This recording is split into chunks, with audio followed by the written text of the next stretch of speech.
Hello, everybody. Welcome back to the podcast. We have a show today featuring Colonel Shawn Mattingly. Welcome back, sir. Thank you. Good to be here. Casmo. Hello. And Doug.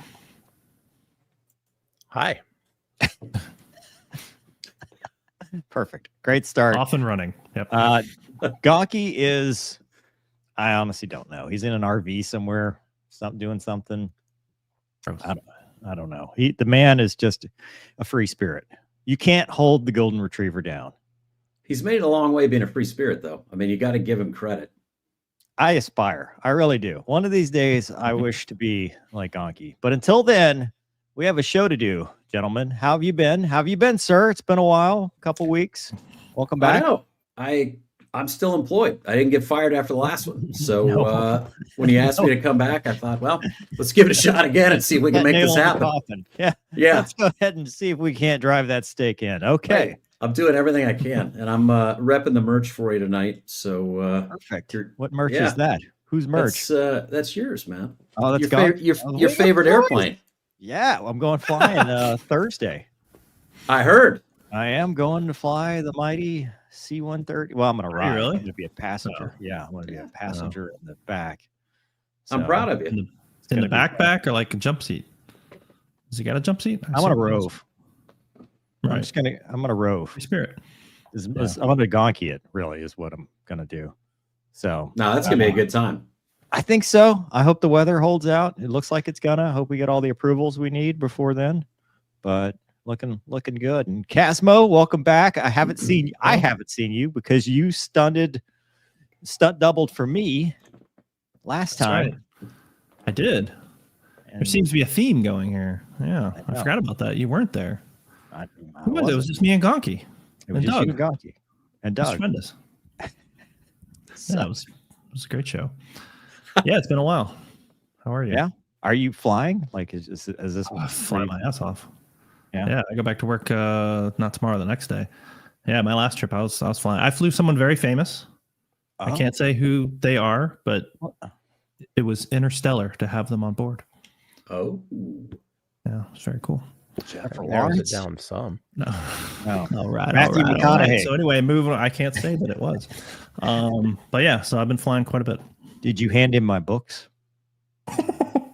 Well, just in case, there you go. I know this guy. Welcome aboard, sir. I just want to give you these. We got a part for you, sir. I carry with me all the time, just in case. Welcome aboard. I've met my friend Mover. Maybe you remember him from such films as the Mover and Gonky Show. Which, by the way, we were featured in some Canadian thing. I just sent Doug this. Did I send you this, Doug? Go look. Please don't make a comment about the Canadians. Just don't make any more comments about the Canadians. No, it was good. We said some nice things about their Canadian. Hold on, I'm going to show you this because I was excited. All right. I was excited about this. Oh, wait, that's the clip. I was like, why am I looking at myself all of a sudden? I'm like a dog looking in the mirror here. Jeez. It's off to the races already. Check this out. You need to see this. This is pretty cool. How do I share the screen, Doug? How do I share the screen? All right, check this out. So they made a video. Somebody sent me this. They made a video saying the greatest fire extinguisher ever invented. And I guess there's this montage. And check out the montage. Right there is an American badass. Well, it's Canadian, but It's Canadian. And that's the thing is like the Canadians are awesome, right? Sending down. Thank you. That is, That's it. Right there. And they're It says Quebec. thing, scooping up some water. They're able to go out and We made the montage. That's the second montage we've made. Apparently, we've also made the Southwest Airlines "Don't End Up on This Channel" safety video. That's a mark of distinction. I've heard that. I've heard that twice now. So that's a true thing. Yeah. Oh, it's perfect. It's That's perfect. I'm just, we've made it. We have made it. I was just nervous because of what you said about the Canadian this Canadian section of Airwolf the last time I was on. Season 4. Yeah. Season 4. It's not the country's fault. It was it's not the whole country that ruined Airwolf. Just probably 3 or 4 guys. Got it. Whoever did that. But anyway, we're glad to have a show today. and we're glad that you're all with us, whoever might be watching from wherever, including safety departments. And we do have some stuff to talk about, some serious stuff on our first topic, because as you know, we've covered this pretty much ongoing. And I'm glad to have you two on because, you know, sir, you're a Boeing pilot as well, and you've done a lot of safety stuff and training. Yep. And Casmo, you flew this mighty 7.3, right? Did you fly the NG? Yes. I have a little NG time, yeah. So it'll be good to get your opinions on this, but I wanted to bring up the aviation. Oh, nope, that's the wrong one. See, we're already. See if the one I have is right. It says flight report. Hold on, that I'm going backwards. That's why. How about that one? Aviation Rail Accident Investigation Board Aviation Accident Preliminary Report is out, and if that's any better. But it says the synopsis, unfortunately, on December 29th, 179 fatal with 2 serious injuries, which to me is still pretty amazing. I'm going to get rid of that. And on Sunday, December 29, 2024, around 4:30 local, Jeju passenger flight took off from Thailand with 181 on board, and then at 08:54 local. So the first communication with the air traffic control tower at Muan International Airport. The tower cleared to land on runway 1. As they were approaching the runway, tower advised at 8:57, so 3 minutes later, to be cautious of bird activity, which is a standard call. And then both the CVR and FDR recording stopped at 58. So after a few seconds, that's from the CVR waveform, made an emergency declaration, Mayday ×3 for a bird strike during the go-around. And as they're approaching the left side of the runway, they turned right and approached runway 19 to land opposite direction on center line. They belly landed without landing gear, overran the runway, crashed in the embankment, and hit the localizers.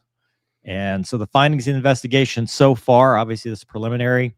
The aircraft was first delivered to Ryanair in 2009, leased to Jeju in 2017, and been operated since then.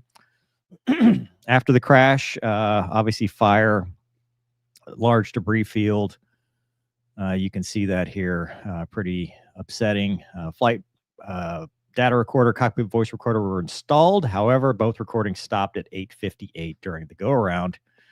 The last data, I believe, was 161 knots, 498 feet, and that shows the flight path. You can see there, the captain had 6,823 hours. The FO, for an airline pilot, relatively inexperienced, 1,650 total hours, and only 1,339 of that were in the 737, 164 and 186 hours at the time. As far as the weather, sky clear, wind 110 at 2 knots, visibility unrestricted. And then while they were approaching, the security camera showed the birds, and they found bird blood stains and feathers in both engines.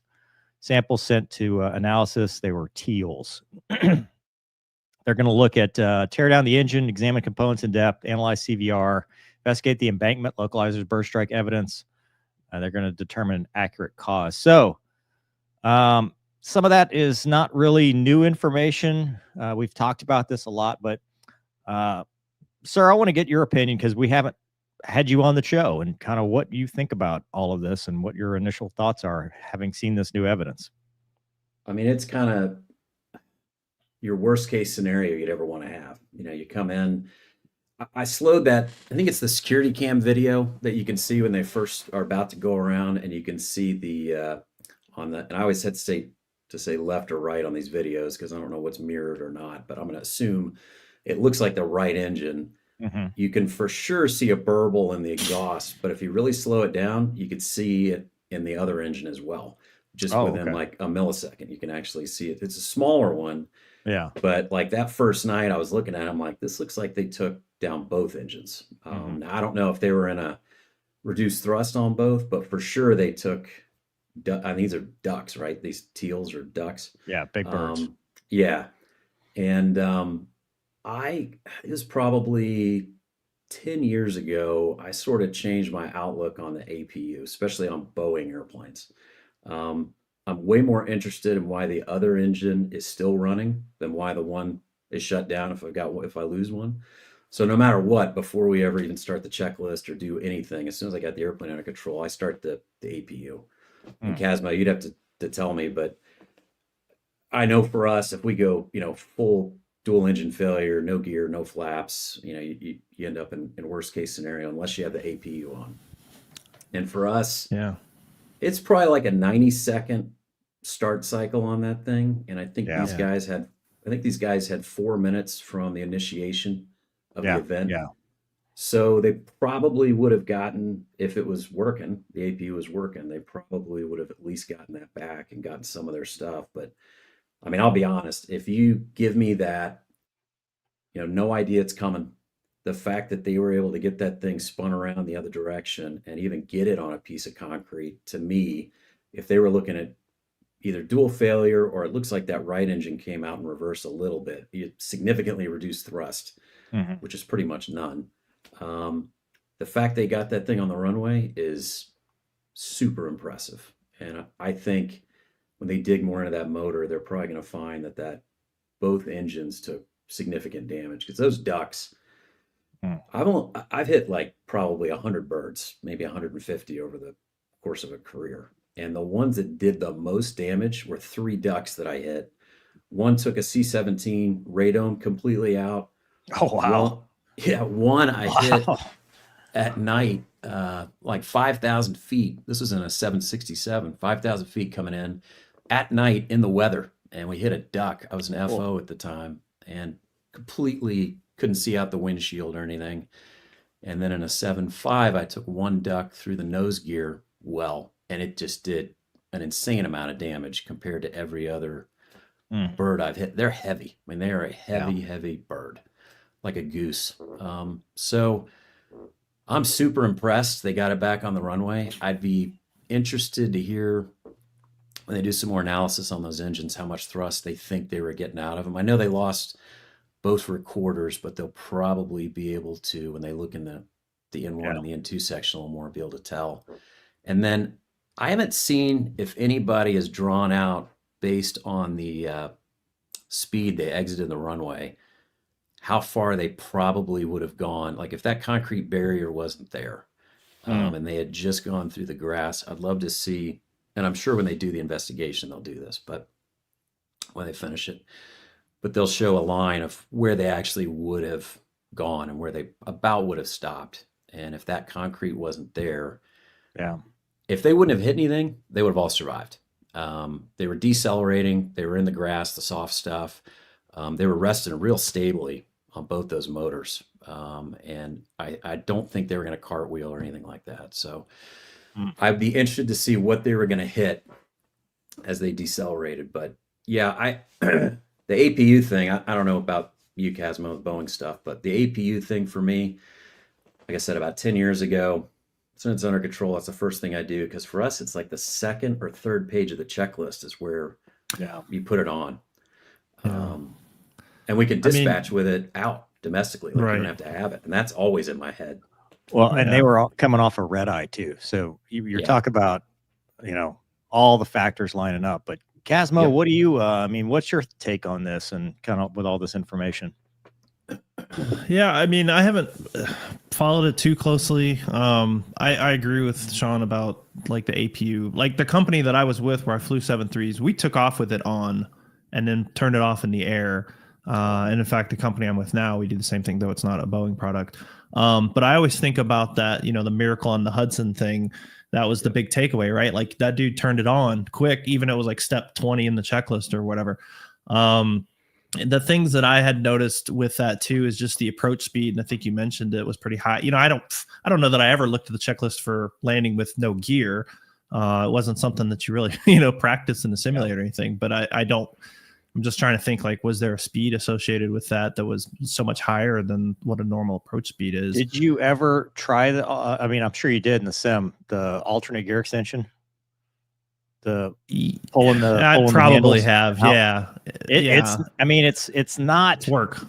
Yeah, it's work. Right. It's not like difficult, but when things are happening, boom, boom, boom, boom, it's not like, oh, just flip the switch and it's alternate. It's like pull the Yeah. panel, looked out. Oh, my left hand sucks, so I got to do it. Because you don't have a lot of leverage. Yeah. Right.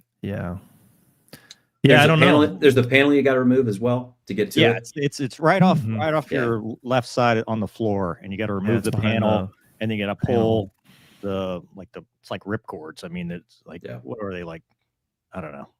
Yeah. Like just little handles that you got to pull out. But what? Then you got to like look out the windows, right, and make sure that they actually go down. Well, so I guess the question, because it looks like the video you were talking about, sir, was the go around, right? It looked like, and they kind of talk about it. They hit it on the go around.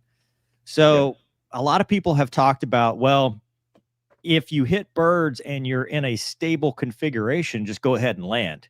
But they were already on the go around. They'd cleaned up. So that's not really applicable. But backing it up, do you think they went around because of the birds? And is that something, it's not something I've ever really thought of. But I mean, I guess if somebody gives you a bird warning and you see birds, or you're like, I'm going to avoid this, like what's kind of going in your mind at that point? Every time I've hit them on short final, I've never thought about going around. It's always like, look, the momentum's going to get us to the runway. We're probably, normally they're down 1,500 feet and lower. It was rare the one I hit at 5,000. Like that's rare. They're normally 1,500 feet in, so you're probably, 3 miles from the runway max. So every time I've hit one on final, which is a lot, we've always gone in and landed, and we've taken them into engines as well. Initially when they first talked about this, they said Tower sent them around for birds. And now in this report, one thing I thought was interesting is it said, I think in the verbiage, it says they decided to go around. So, when I first heard Tower sent them around, I'm like, okay, so you're going around, then you hit a bird. There's going to be the startle effect. Engine starts winding back. Then maybe the other one starts winding back. By that time, you're probably another 500-600 feet up. You might not be able to think you could get it to the runway. And your brain always wants to think best case. And so it's like, all right, we'll probably be able to level off here, come back around. And about the time you get leveled off is probably when they sensed that deceleration of a dual, either significant reduction or dual flame out. And by then it's too late. You're going to have to try to do what they did, but super fluid situation. And I reading it now where they elected to go around, obviously I can't see what they're looking at. I've never done that when I've taken them down, motors. This was prior. I think this was prior to hitting the birds. They went around preemptively and took them on the go around. I've rejected a takeoff for birds before. Geese out in Salt Lake City. So kind of a similar situation. It's sort of dynamic, and you're looking up, and there's like 1,000 geese over you, and you're like, all right, we're not going to do this. But so it's kind of similar. It's that kind of quick 2-second decision you got to make of, do I really want to go fly into this or not? And they're probably looking down, and maybe it was a huge flock of ducks, and a couple ducks, I'm probably going to, go take them out. But if you're talking 200-300 ducks, I might elect to go around and get the heck out of there. Like I said, kind of like the geese in Salt Lake. Yeah, Casmo, did you ever do? I mean, we did it in the sim where they failed both engines and we came back around and landed. Did they ever do that? Not as a syllabus event, but like, hey, you're done. Let's see if you can make it back to DFW. And we did. But dude, it takes 2 pilots on their game, managing energy. The thing will glide forever. That thing has got a wing on it. But no, I never did that on like takeoff. We do it at like, just play around like so many miles from the airport, just cut them off and see what you could do. And at my current company, they put me up at like 45,000 and we cut the engine. We were like 80 miles from Denver. And I was like, can you make it? So you're managing all the stuff, but never on takeoff. No, but that would be hectic. Yeah. Even with windmilling engines, I mean, you almost have enough, like you're not even worried about hydraulics and stuff because it's generating enough. Like the fact that they lost dual electrical and the motors were still turning, something else had to, like that instantaneous electrical loss together, a lot of stuff had to go wrong for that to happen. I mean, that's a cascading failure. Which then speaks to the recorder like going out, like what. It's just very weird. Yeah. Yeah, this is it's a very interesting one because there's nothing that you look at and go, oh yeah, this is what Right. happened. I mean, Yeah.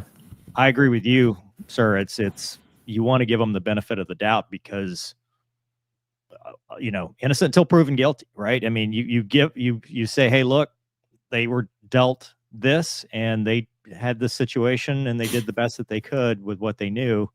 You're always judged at 1G at 0 knots and you're reacting at, in this case, 400 feet, 148 knots or whatever it was. So 161 knots. So it's a tough one. I hope they find the truth and the real answers. So, but all right, Doug, we got anything from the audience? Nothing really specific Take a here. look. I grabbed a couple. Shawn says King Heavy is back. Who is King Heavy? I think that would What? be Shawn. Why did you? Is that me? Shawn is like. Did you write your own comments, sir? I like to refer to myself in the third person. Mover Shawn should is, have Shawn on more often. that's right. Shawn is very handsome tonight. Hang on, I just gotta type a couple things here, Mover. Hang on one second. I heard the clacking. I thought it was just in the private chat. I was taking notes. My wife is upstairs. I'm sure she said she has vertigo, but that's a lie. She's up there just thumping in comments. It's Siri. She's having Siri. She's dictating. Yeah, right. Casmo, I've heard some bad things about the Sea Dragon helicopter. Something that zip ties and vibration is causing the wire insulation to wear and exposing bare wires and catching fire. The hell's this? All right. I know. I'm like, what's a Sea Dragon? Doug. Take that for action. Take that back. Always take a letter. But vibration, I mean, sure. Like I lost hydraulics in a Kiowa one time just over the course of vibration, just like a screw or something was loose and it was rubbing against the hydraulic line. And after like 4 hours of flying in Afghanistan, we're literally turning back to the airfield. And then I hear this loud whining sound. And then suddenly the controls just jump in my hand and I get the little boom. And it's like hydraulics. I was like, oh, that's not good. But that's exactly what it was just something over the course of the vibration, just chewed through that line. And that hissing I heard was the hydraulics squirting out all over. But but I don't know anything about zip ties and all this stuff. So yeah, I hadn't heard anything. Luna has arrived. Oh, Nice. Hey, Casmo, I got a question for you about that vibration, Okay. actually. When we would haul one of your helicopters around, wheel it off the back, your guys would put the whole thing back together. How often do you have some kind of a major maintenance problem on that first flight after it's been put back together to go fly it? Is it like our heavy checks where the last thing I want to do is go pick an airplane up at a heavy check because usually something catches on fire? So are you talking about like with the Kiowa coming out of the back of the C-130s? Yeah. Yeah, so that was no big deal because like we would essentially do that just to put them to bed at night. Like folding the blades. Yep. And then we'd pop the wheels on to move them around. The only difference putting them in the C-130 is you're basically just kind of unscrewing the vertical fin and rotating it down, take the mast off. There's a little thing that hooks up and pulls the mast mounted sight off. But none of that stuff is like mechanically involved. It's just bolting, right? It's just bolting things back together. I mean, I guess you could worry maybe about the mast mounted sight not being attached properly, but I don't remember any problems at all. And there's really no checks to do. I mean, it's literally like, while the guys are putting it all together, one dude's in there getting ready to flip switches and maybe the other guy runs around real quick and just kind of looks at everything. But it was a lot of trust put in the crew dogs that they were, putting it back together the right way. But, put into the context of that scenario of what you're talking about, that is solely like an airfield seizure or something like that, where, dudes have jumped in, taken this airfield. Now a C-130 rolls in 15 minutes later and dumps the Kiowa out the back. Like there's shooting going on right now. Like we need air support right now. So it's not this sort of like take our time thing. It's get into action versus just, hey, we're just deploying these aircraft somewhere just to get them somewhere. Yeah, you could take your time and do it that way. Do you turn the wrench yourself, or you have somebody do that? No, the crew chiefs, they ride along in the C-130 with it. Yeah. Follow-up question: what's a barracks? What's a barracks? Yeah. It's like a hotel, but not nearly. It's like nice. you're right, exactly. It's like a hotel. Just a second. I had a conversation with an Army helicopter pilot. They're like, "Yeah, we stay in the barracks. I don't go to the field." I'm like, "The what? Yeah. What's the field?" That's the right answer. That's the right answer, Mover. The That's what? a very Air Force answer. Good work. Where? What hotel is that? What chain is that? Is that a Marriott you don't- property? yeah, I got a lot of points in the barracks. Yeah, they Sounds don't like mean an nothing, but- IHG, which is slumming it. So I don't know. Yeah. No.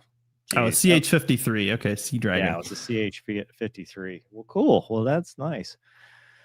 Thank you for teaching us about the ways of the Army, sir. Crazy What I'm here Pete, for. who's a C-130 FE, took 2 ducks at night in the Herc, one dead center of the radome, one just under the pilot windscreen, made a fist-size hole. Cold wind and feathers in the flight deck smelled funny. But it still flew okay, right? Don't make me nervous. You'll be fine. Gotta be. Yeah, Still got you'd probably be fine. storage. Be fine. You'll be totally fine. I was messed up after I watched the recreation of that Marine mishap, the KC-130. Like, Yeah. that's like the worst. I mean, Yeah. you know what I'm talking about, Casmo? Was that recent? In Mississippi. No, it's like 2018, 2019, something like that. So basically, correct me if I'm wrong, sir, if you're more familiar with it, but one of the blades comes off, goes through the fuselage to the other engine, inboard engine. Its blade then comes off, goes back through the fuselage, and then it cuts it like a can opener in half. No. And basically just like all these poor Marines in northern Like Mississippi. Is that about right? Is that what? Yeah. No, that's exactly what happened. It's terrible. I Yeah. can't even, I No. can't, like, Definitely one in put a me million. down for a no. It's Yeah. terrible. Yeah. Somebody says in chat that was on that plane's retirement flight. was it That was the guard. I think that was the guard one out of Puerto Rico. Yeah, it was out of Savannah. Yeah. That airplane was going to the boneyard. If I remember That right. one was the one where they basically decided we're going to turn immediately after an engine failure on takeoff versus just driving out, right? That was that one. A lot of Yeah, I stuff. think Like they lost it on the roll. They could have just aborted. I think there was also some incorrect engine stuff going on. And Yeah. it was a bad one. But again, it was on its way to retirement. That was a bad one too. There by the grace of God go I. It's always Amen. something. Something less sad. This is probably Casmo's wheelhouse since he is the former aspiring helicopter enthusiast. Yeah, I hope to one day fly one. Living up to the shirt. What's your shirt say? Oh, sarcasm. It's my gift to you or something like that. That's it. Send it, Doug. Check this out. This Roll is that on- beautiful bean footage.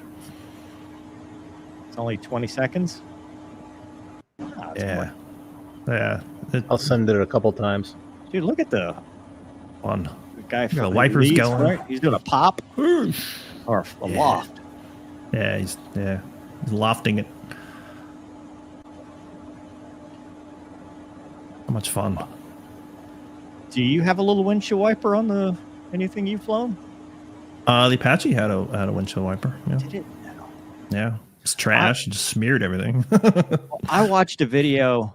I know this is a little off topic from the high and low level, but on Instagram, and it was from the front seater's perspective, and he was like getting thrown up on by the back seater because I guess when it's their first ride, they get sick in the back or something. Like it was like In it an was Apache? audio. Yeah, it was the Apache. I wasn't getting Well, it thrown couldn't up. have been. Yeah, because there's a wall. I mean, you can't He's get to the throwing guy. up, and he's like, "Yeah, get your 6-sack. I got the aircraft because I guess He's probably it was in the their first-" bag. Is He's that what it probably in was? the bag. Dude, my first day in the bag, oh, trash. It was The disgusting. Firebirds was real. Firebirds was real. It was awful. Did you wear a panty on your head? did you- In many ways, I never stopped, but no, the first day in the bag is absolute trash because it's everything that you've been taught not to do, right? You're not supposed to fly IFR and VFR at the same time, right? But that's what you're doing. You're looking at the instruments and like translating it to what your eyeball is seeing, and it's not fun. But it's not like in Firebirds where they made it sound weirder than it is, but it's still not awesome. No. So people get sick. Is that like a motion sickness simulator? Yeah, because it really is. When I got out, like I get done, I get out, and you just shut down to the APU. The dude in the front seat, my instructor at that time, was one of the original Apache pilots. Like when the Army said, "Hey, we need like 6 volunteers to go fly this new helicopter," he was one of them. Like Tommy when Lee he told Jones. us, like when we got done, Yeah, we all just signed Tommy each Lee. other off. because he was like, who's going to sign us off? Well, I'll just sign you off and you sign me off. Like it was that kind of thing. But so I'm climbing out of the aircraft, the APU's running, and he looks down at me and he's putting this big old mouthful of chaw in, and I'm just feeling like, and he just looks at me and he's like offers the bag, and I'm just like, whoa. And then the other guy gets in and I drive home and I got back to my hotel, which is like a barracks.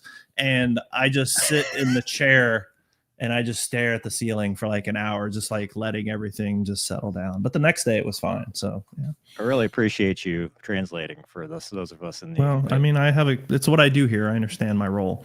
Yeah. So back to the hind.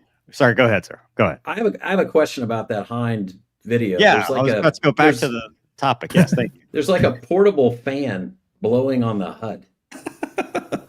What would that be for? Does it overheat? Is that how to keep it from overheating, or what is that? Did you see it? It's like in the top right corner. Yeah, the hind has fans. It's for the crew. From it looks like it's blowing on the HUD. Well, he probably was cold or hot, it was a little cold and had to move away. No way to control it. It's just on you or not. I mean, my DCS knowledge tells me that it's controlled by a circuit breaker, so it's either on or off. Somebody says maybe it was using to defog, and I don't know, but that's I never flew anything with a fan in it, because I studied hard at school, but some of these Russian things have some weird stuff. So this is the front seater, or is this the back seater? That looks like the front seat. So he's flying. Is that how are they flipped? Like, does the front seater fly and the back seater does the weapons in the hind? No, it's the same. That's the same setup. It's hard to tell because I'm not super hind smart, but I think that's the front seater seat. It's got to be. I mean, there's awesome visibility otherwise. I mean, you can shoot from the front seat, I'm sure. I mean, you had a stick in front of the Apache, right? Well, yeah, you can do everything from the front and the back in the Apache, but the hind is a little bit different. But I don't know. I mean, maybe it is the back seat and we're just seeing a weird angle. I don't know. Yeah, I don't know. That's cool. But essentially, what they're doing, which I think is what you're getting at, is what is happening right now. It's aerial artillery, right? So rockets are giant bottle rockets, but they're relatively predictable if you're going to shoot enough of them. And so that's all this is. It's like, okay, we know that at this, pitch angle, these rockets are going to go, I think the max effective range for our rockets was like 7 kilometers, but you had to pitch up at like 30 degrees. So that if you pitch up a certain angle, they're going to go so far. So obviously some calculation has been done. Like, we want to hit this spot with as many rockets as possible. So, you do the backwards math and figure out, okay, we're going to come in at this speed, at this angle, pitch to this angle, shoot, and the rocket should relatively hit this area. That's all they're doing. Okay. Thank you for that. You're welcome for that. Here. Hold on. I got to show you this because I found this video. I was looking for the one. Check out this video, dude.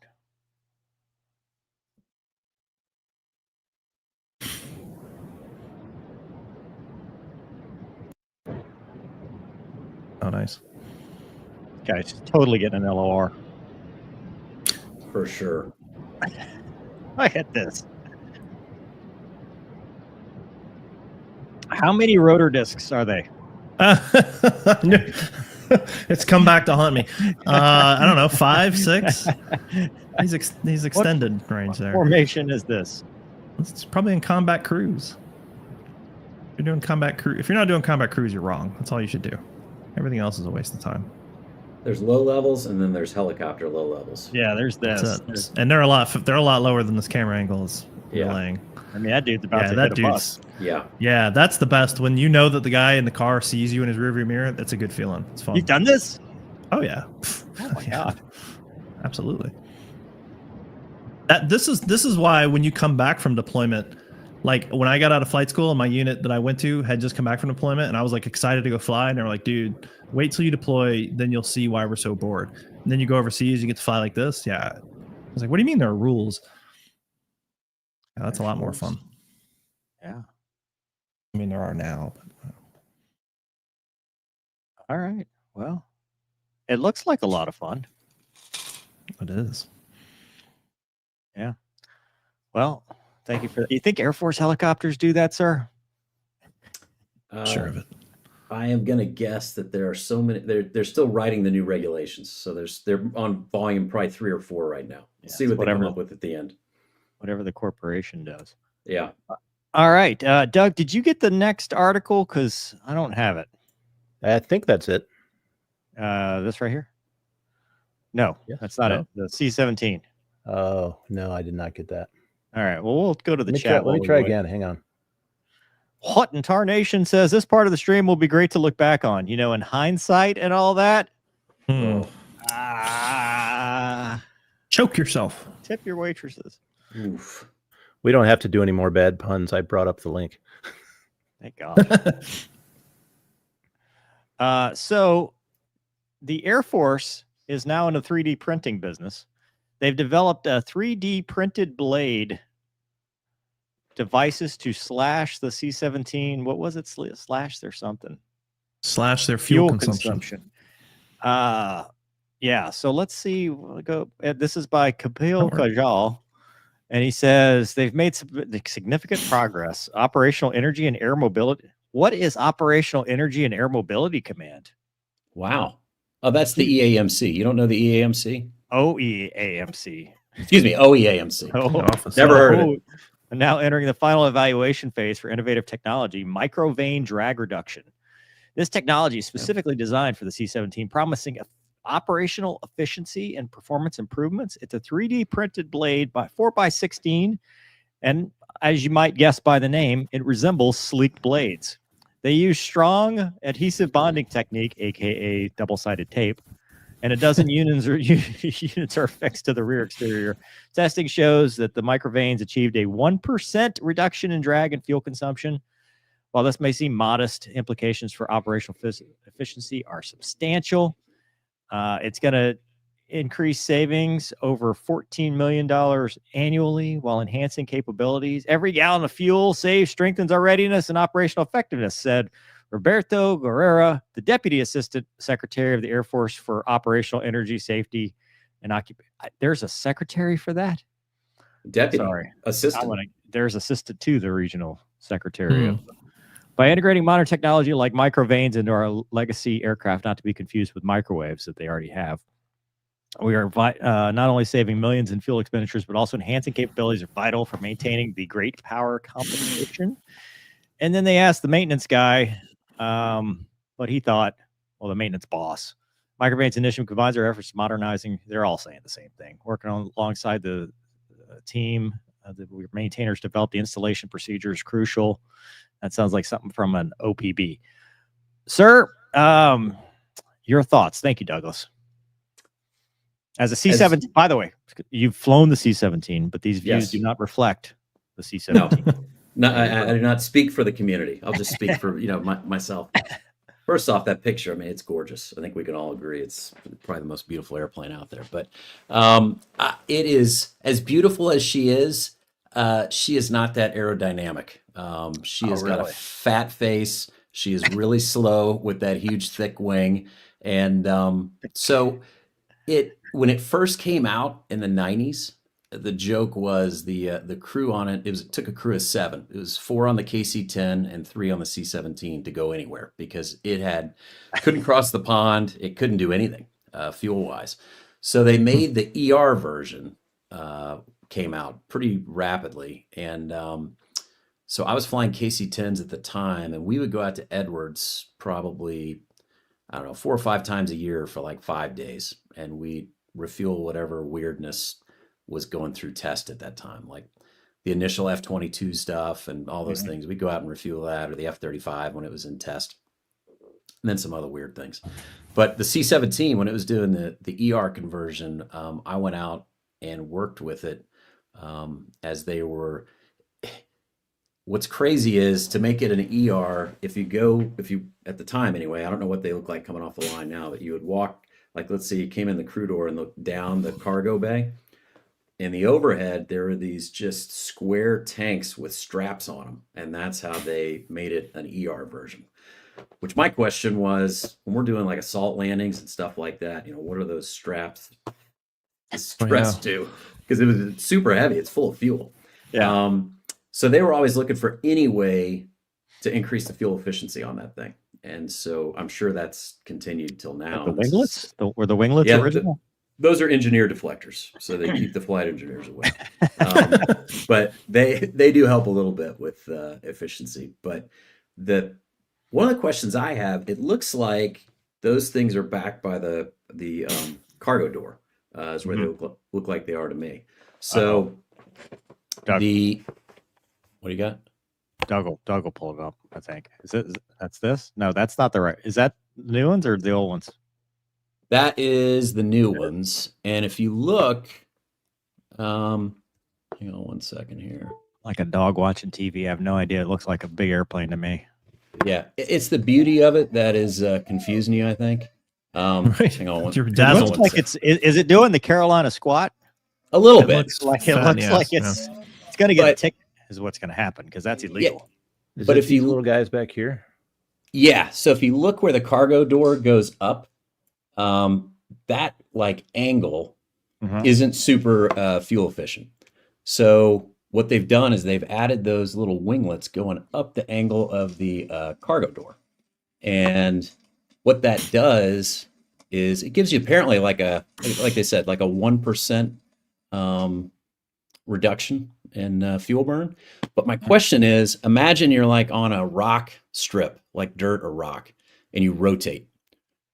All those rocks can hit back there on that back section where that slant is going up. Ooh. So my question is, like, when you took off unimproved, you would damage antennas and rip antennas off and all that other kind of stuff. And I'm curious when they rotate if they've done this off like dirt or gravel strips where as they pull back, are those rocks going to hit these things and rip them off? Because they do rip off like UHF and VHF antennas off the lower part of the fuselage. So I'll be kind of interested to see if, I don't know if it's been flight tested to that point yet or not. So it's those two things right there. The two. No, the winglet, these little things that they're sticking on are kind of to going towards the middle of the airplane from there, all along that cargo ramp. What are those And things? Those are just strakes that were designed for aerodynamics as well. Oh, And I that's think when you pretty open the door, they basically help with the tail. So they're not 3M taped on. those No, things are those are part of the. Oh, here we go. Yeah, there you go. So if you look at those and then imagine them going, I think they go down towards the bottom as well. And so my question is, could they get ripped off? And I don't know the answer to that. Yeah, there's some other cool stuff in there. Well, too. you could stick Tom Cruise out there to put him back on. You could. Didn't I've seen a he video. do the hanging on thing with the He did. C-17? It was a different documentary. It was the Airbus version of the C-17, Oh, the props. A400. Yeah. Even So yeah, worse. I don't know what the survivability of that stuff is because I love. Well, it's 3D printed, right? They just pop out some Have more. one. Yeah, they stick the 3D printer right next to the microwave. Yeah, yeah. It's Well- it's back there. Well, what I love is that it's 3M taped on, and I'm a big believer in 3M tape. I mean, I think it's great. I'm not sure if it's going to hold, 4x16 pieces of metal on a C-17, but It has trouble with my dash cam, so yeah, in my car. I mean, it's a cool idea. I mean, Yeah. we joke around 1%, and they may be far enough up that they wouldn't get hit. What's I that don't little know. outlet there? What's the little? It's one of the out. That's the That we can't talk protector. about. Exhaust. It's like a hole. I don't know if Yeah, it would fall in. I just don't No, want it to that's- fall in. I don't want to FOD. Right. No, that's ASC There are holes. stuff. Yep. Well, I mean, jokes aside though, I mean, I imagine they're probably expendable, right? I mean, there's something that Yeah. if they are breaking off, they're probably easy to replace. And 1% doesn't think sound like so. a lot, but over the course of a while with that, I mean, I don't know how many C-17s there are. There's more than a few, so it's going to add up. I think like on our 767s at my airline, the new ones don't come with winglets. The old ones, they put them on when it was when jet fuel went up to whatever, $8 a gallon or whatever it was at. And they calculated out, I can't remember I want to say it was 6 hours or more. They started paying for themselves. So if you were on a leg that was 6 hours or more, you were making money with them. And then once fuel prices came back down, now they're not coming off the factory line with the winglets anymore. But I would think 1% on a C-17, as much fuel as that thing burns, crossing the pond and doing the legs that it does. I mean, that, Yeah. yeah, that adds up. I wonder how much we're paying for them versus what they cost to make. Like, what's the government contract on that? You wish you had it. That's probably the answer. I wish I had thought of the stick-on 3M. Yeah. Yeah. Doug, you've got a 3D printer. We could start making stuff to stick on stuff. You can print a printer with a printer. Yeah. Go right into business. Heard you like printers, so here's a printer. Question: this doesn't have the remote start like the KC-46, right?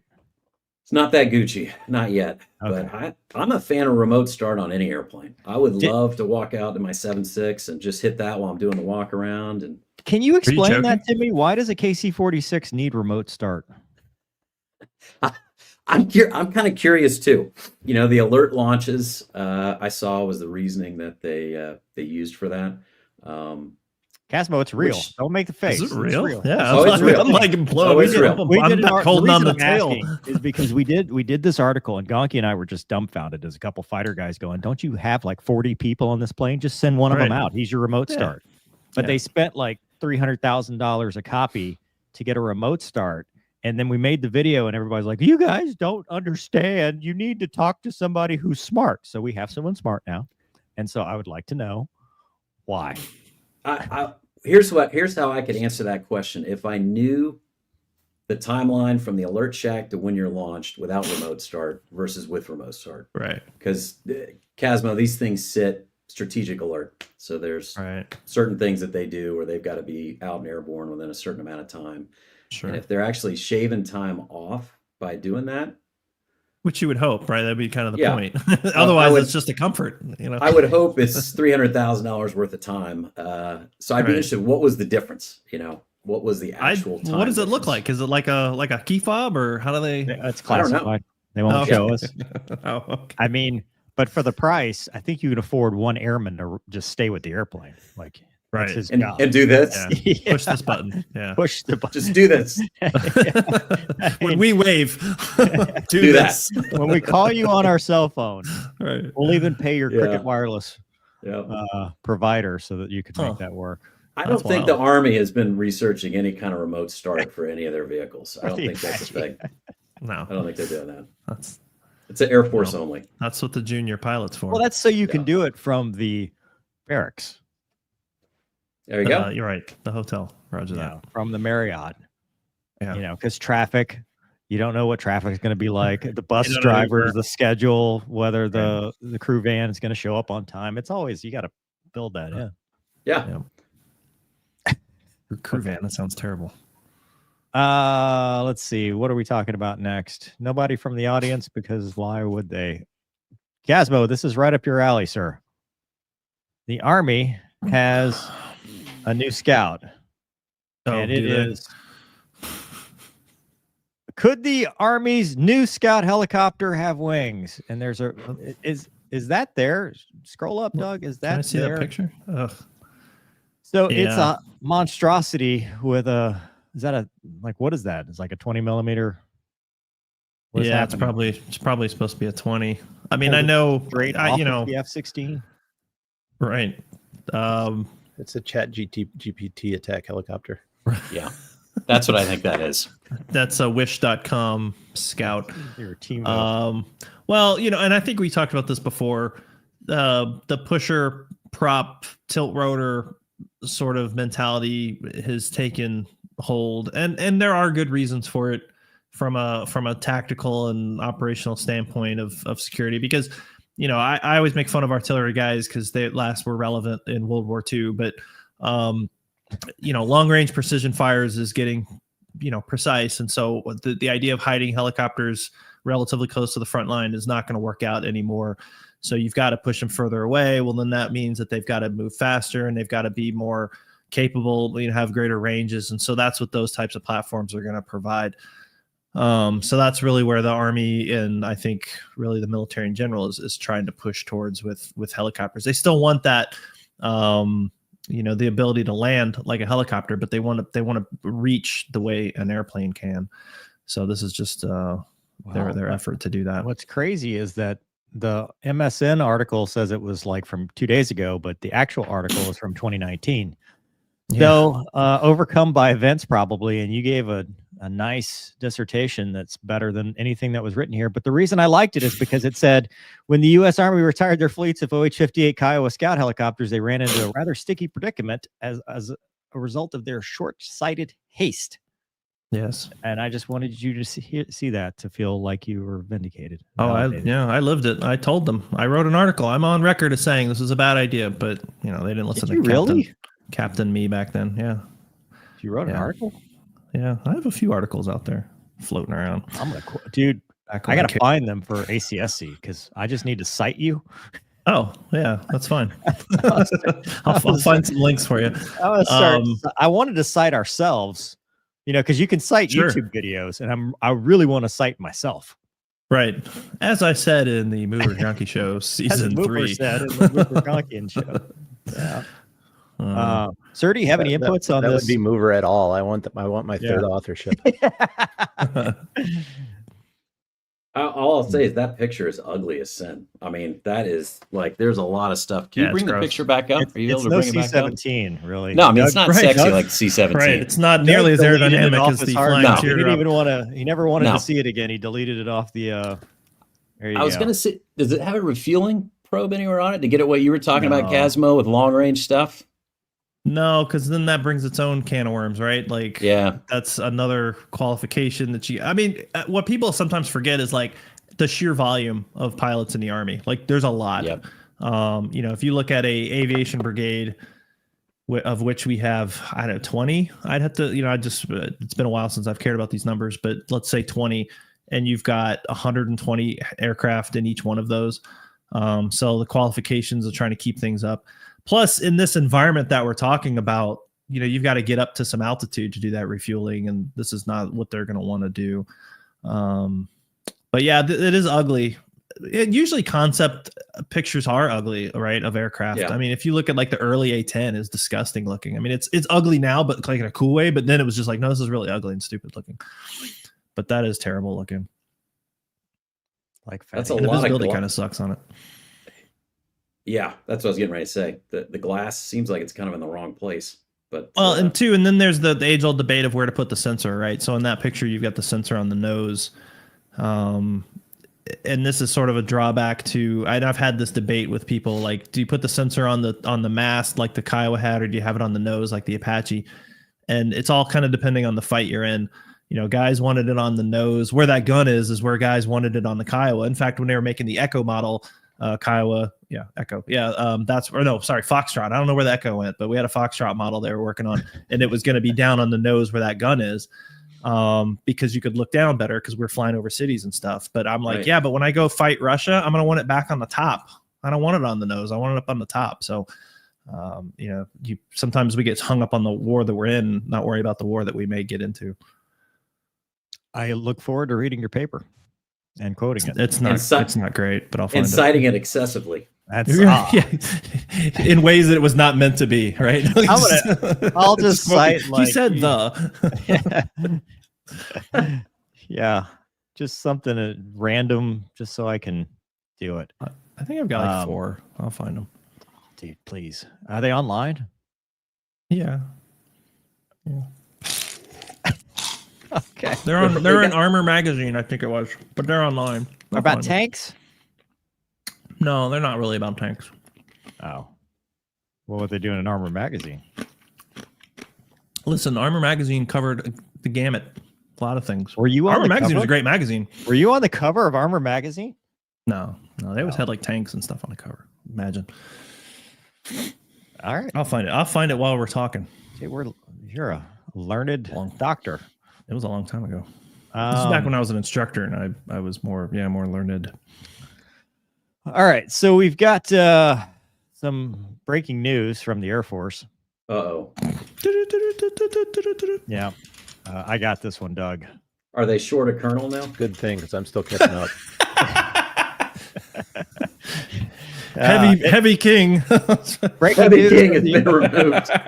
Your Air Force, from Riley Cedar, Air Force Times. Air Force needs more fighter pilots. I know where there's 2.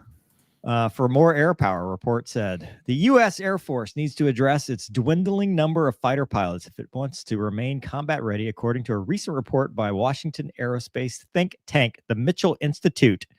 They released a report examining the pilot crisis, quote unquote, and recommends that they grow and train its active component, retain experienced pilots in the Air Force Reserve component, such as the Guard and Reserve, and increase the production of fighter aircraft to bolster its battle capability. I wonder if they cited the Mover and Gonky show Probably. in their report. I wonder, because I may have said some of these things. The think tank warned of a potential future in which the service is unable to meet the demands of warfare due to pilot shortages and airmen's inability to effectively engage in aerial combat. Experienced pilots have better survivability rates and mission outcomes in combat and confer those benefits to their less experienced wingmen, the report says. The Air Force's combat pilot experience levels continue to drop as the Air Force suffers from ongoing budget-driven force cuts and reduces opportunities that are essential to pilot career progression. In 2024, they fell short by nearly 1,850 pilots. Of those positions that needed to be filled, 1,100 were fighter pilot billets. However, this is not new for the Air Force. The more things change, the more they remain the same. They've encountered difficulty fulfilling pilot positions over the last few years for a myriad of reasons, including flight instructor shortages and reduced fleet. The Institute also calls for an increase in production of aircraft. The FAT-AME and the EX, as an influx of jets, means more training opportunities. Air Force combat inventory is the smallest it's ever been in its history. 2024, there were 160 bombers, 2,000 fighters. But the report states there were 422 bombers and over 4,000 fighters during the Cold War. They're also aging. And further, collaborative combat aircraft or unmanned aerial vehicles that utilize artificial intelligence raise questions about what the future of air combat would look like, as well as what shifts in technology and resources are necessary to accomplish the warfighting goals. Despite advancing in AI, autonomy will continue to have limitations and vulnerabilities that humans do not share, namely the ability to decide and operate appropriately when presented with novel, unexpected, surprising, or ambiguous. Did they watch my channel? Anyway, sir, your thoughts. Whoa. Where's that banner that these views do not represent? Hold on. You have to throw that one up. Well, there's that one. For legal reasons, it's a joke. Probably some of that too. Airline. We'll cover that one. DOD. Perfect. Now it'll just be harder to find. Yeah. I mean, well, here's how I'll phrase it. I've had this discussion with, leadership folks and all of us, the non-nerd commanders that are out there. We all talk all the time. And, here's how I look at it. And this is the exact conversation that I had.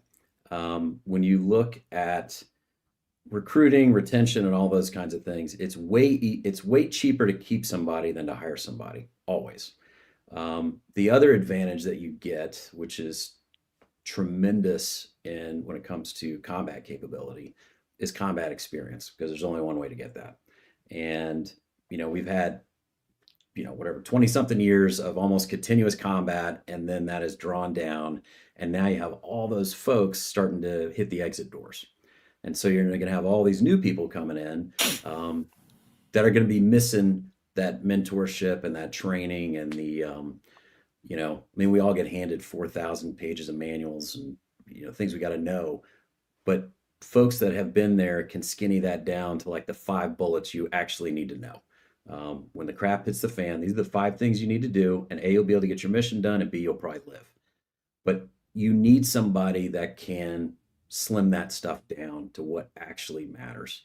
Otherwise, what I find when we get these breaks like this, we start to focus on things that aren't going to be that important. And we get obsessed with these things, programs and processes and all those kinds of things, which are important. But when it's time to deploy for real, they're not going to help you that much. And so you need that experience level that's in the squadron too, to say, yep, we'll do those things, but this is the stuff we got to focus on to sharpen the edge. And so retaining those folks, to me, is more important than making sure you're hiring the right amount of new folks. My comment was, the market the way it is, let's just talk pilots specifically, because that's what this article is about. my comment to one of my bosses once was, you don't have enough money. Like you could not print enough money to make folks want to stay because of the economy and the market that is out there. And that's just reality.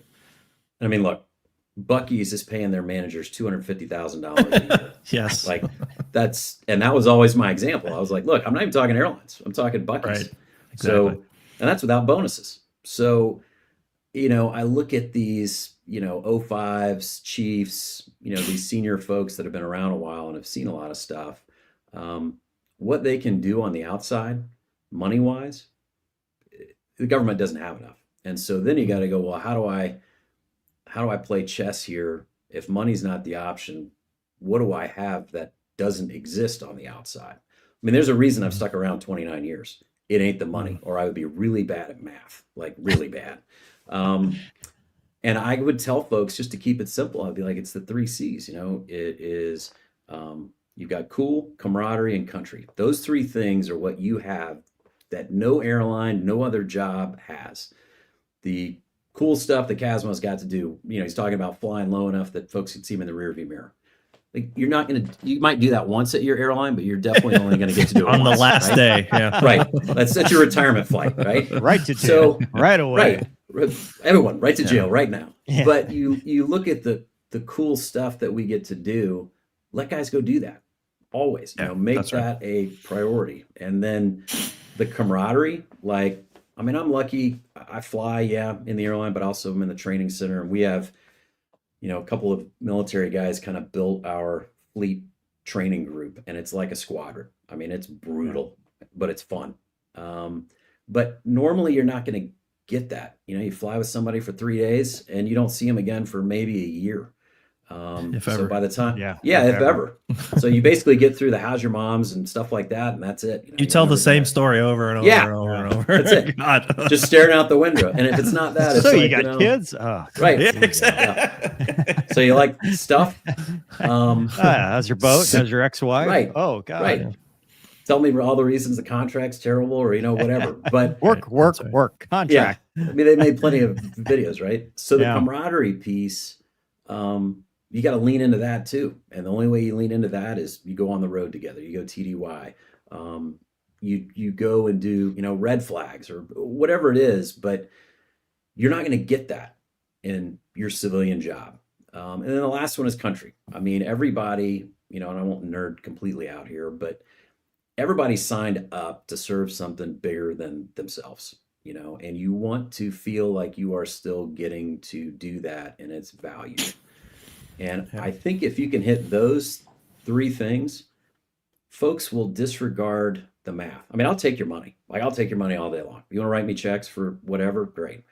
But it will never be the reason I would stay, ever, because the math is so lopsided. And so keeping and retaining folks, to me, it solves a huge piece of your problem. And when you look long range, like at the Air Force, it's not like they just figured out these airplanes were going to become a problem maintenance wise, and the T-38's getting old, and all these other kinds of things. So as you knew this transition was going to happen, this is the time to lean into retention, because you can't solve the airplane problem right away, and you can't solve the getting new people trained right away. So while you're in this gap, you have got to focus heavily on retention. And I mean, I think about, like, when I go TDY now, maybe 6 or 7 times a year, something like that. And it's little things, like the travel voucher. It takes me 8 hours minimum to do every travel voucher, right? Right. That's my time, and that is the most valuable commodity that I have. It has infinite value. Each person that is in my unit, I view their time as infinitely valuable, because nobody knows how much they have. So every minute you give, you can't put a price on it. And the older you get, the more you realize the value of it. Absolutely. And so when I see these things that nip at folks' time, I'm like, we need to get as many of those out of the way, because I got to be honest, if you told me I never had to do a travel voucher again, and all I do is my credit card is paid by the government every month because they actually trust me that I went to a hotel that I was supposed to, they trust me with Right. millions and millions of dollars. How do you not trust me with a credit card? I mean, that kind of stuff, I think it actually is what retains people. And I think that Yes. gets missed because down at like the individual level, it takes away part of your life. And if it's doing that, people will leave. They will always leave. And places like Buc-ee's will be happy to have them. And, look, there's a Buc-ee's manager out there that's looking for somebody. Give what's my name again? Big Heavy? Heavy King. Yeah, Big Heavy. Yeah. Shark Heavy something. King. Yeah, text Heavy King, and I'll respond. Samson Anyway. was way off. Heavy King at Buc-ee's.com. Yeah, Heavy King at Buc-ee's.com. But no, that's my opinion, is the retention problem, and when we find ourselves in these ditches, we just lose mover other areas. I hope not. Yeah. Internet forwarded. Yeah. And anyway, I kind of went on my soapbox there, but that's my opinion. The 3 C's: cool, camaraderie, and country. If you can hit those, guys will let go of the math, and they will give you the most valuable thing they have, which is their time, and they'll share it with new people to make sure they're ready to go when the time comes. There you go. Casmo, do you have a soapbox? Because I do. Uh-oh. I may get I'm sure you fired do. for this one. I'll just dumb it down. I mean, I always talked about this too. Like it's the 1 C to me, right? It's culture, and it really just all those things that he just talked about. It's the culture of the military, because 100% correct. There's things that you're going to do in the military you're not going to be able to do anywhere else. And yeah, you can't fix that with money. I think too, those time suckers like DTS vouchers, there is a disconnect, and I'm glad and interested because of you and your rank that you see that, because there's so many people at rank that they don't necessarily have to do it, right? Sometimes they have people that do it for them, and they get disconnected from it, and they don't realize what a pain it is. And so then they're confused why there's so much frustration from the lower levels. And then guys are frustrated because their bosses don't share the same frustrations, or they don't do anything about it, that they don't treat it with any sort of appreciation, and they get frustrated and they leave.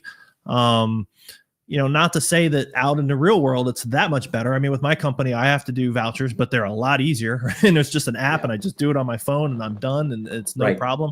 So there's a lot of ways that we can streamline that stuff. But no, 100%. The way you're going to keep people in boots is with that culture, the 3 C's you talked about, all those things. You have to appeal to those things that they enjoy doing. And I'll just finish by saying, I had a captain that worked for me when I was getting close to getting out, and he was kind of struggling. He's like, "Sir, do you think I should stay in?" And I said, "Well, if you're already talking like that, you probably just are ready to get out." And he said, "Well, if you were where I am, would you get out now?" And I said, "Dude, when I was where you're at, I was leading soldiers in combat. I was like, we're in a peacetime army right now, or pretty close to one. I was like, are you feeling like you're doing that kind of stuff? Are you doing the stuff that you joined to do, and you were allowed to do the things that you find they're interesting?" He said, "No." I was like, "Well, there's your answer." So, and there's guys that they're going to stay for that, and they'll stay 29 years because they enjoy that. I'm done. All right. I might get fired, but that's okay. I can go easy. I'm going to go as vague as I can, but sir, you said some things that don't blame this on me. It's a tale of two air forces. Let me tell you a story. You've heard this story. A lot of people, some have heard this story. You talk about being in a squadron where it's fun, there's camaraderie, and there's purpose. Gonky and I were flying. I wish you were here, because he would be nodding his head the entire time and then say, "Yep, that's exactly what happened." I'll do it. We were flying. There we go. T-38s, adversary, and probably the best fighter squadron out there, because it was a diverse group of very experienced fighter pilots leading and teaching and training young wingmen who would later go on to become F-22 pilots, because that was the thing. Ad Air was a stepping stone for young lieutenants to get seasoned before they went to the single seat 5th gen fighter. We were in a squadron that was very close knit, had backgrounds that were from A-10s, Strike Eagles, C models, F-22, F-35, you name it. We had representation there, and we all gave each other crap, but it was the hanging out and, going TDY, and it was all that stuff. And we even had a relationship with the active duty, because we were TFI, total force integration. And sometimes that relationship wasn't that great, but not because of us, but because they had, some toxic leaders that would come through, but we outlasted them. And that was the thing, is as a group, we could outlast that. And then Hurricane Michael happened, and we were abandoned. I mean, there's no better way to put it. We were told that we were experienced fighter pilots, that we would get either transition to the F-35, we could go to wherever we wanted to go. By the very top, we were told, I mean, the man came in and said, you know, you get what you want, you get what you want. And that would have been, if that had stopped there, if the story had ended, it would have been everything you said, sir. It would have been, we take care of our people, we give them where, you know, when things go wrong, we keep our experience. And every single one of the people I'm talking about all had other things they could do that were much more lucrative. It wasn't that they were doing it because they needed the money. Well, some of us did, me and Gonky, but the rest were all airline guys, and they were doing it for the love of the game because they wanted to stay in and keep their experience and stuff like that. Within probably 6 months of those promises, it started falling apart. And people that were telling us that this was going to happen said, you know what, we want to divest from this mission, and we're not going to do anything for you. We're not going to help you. And then it flipped. And this is the tale of two leaders, because this is the first time I'd ever heard the expression, people don't quit bad jobs, they quit bad bosses. And we got probably the most toxic person I've ever met in my entire life in charge, and he ruined what little camaraderie we had. It became witch hunts going after people for things that weren't illegal.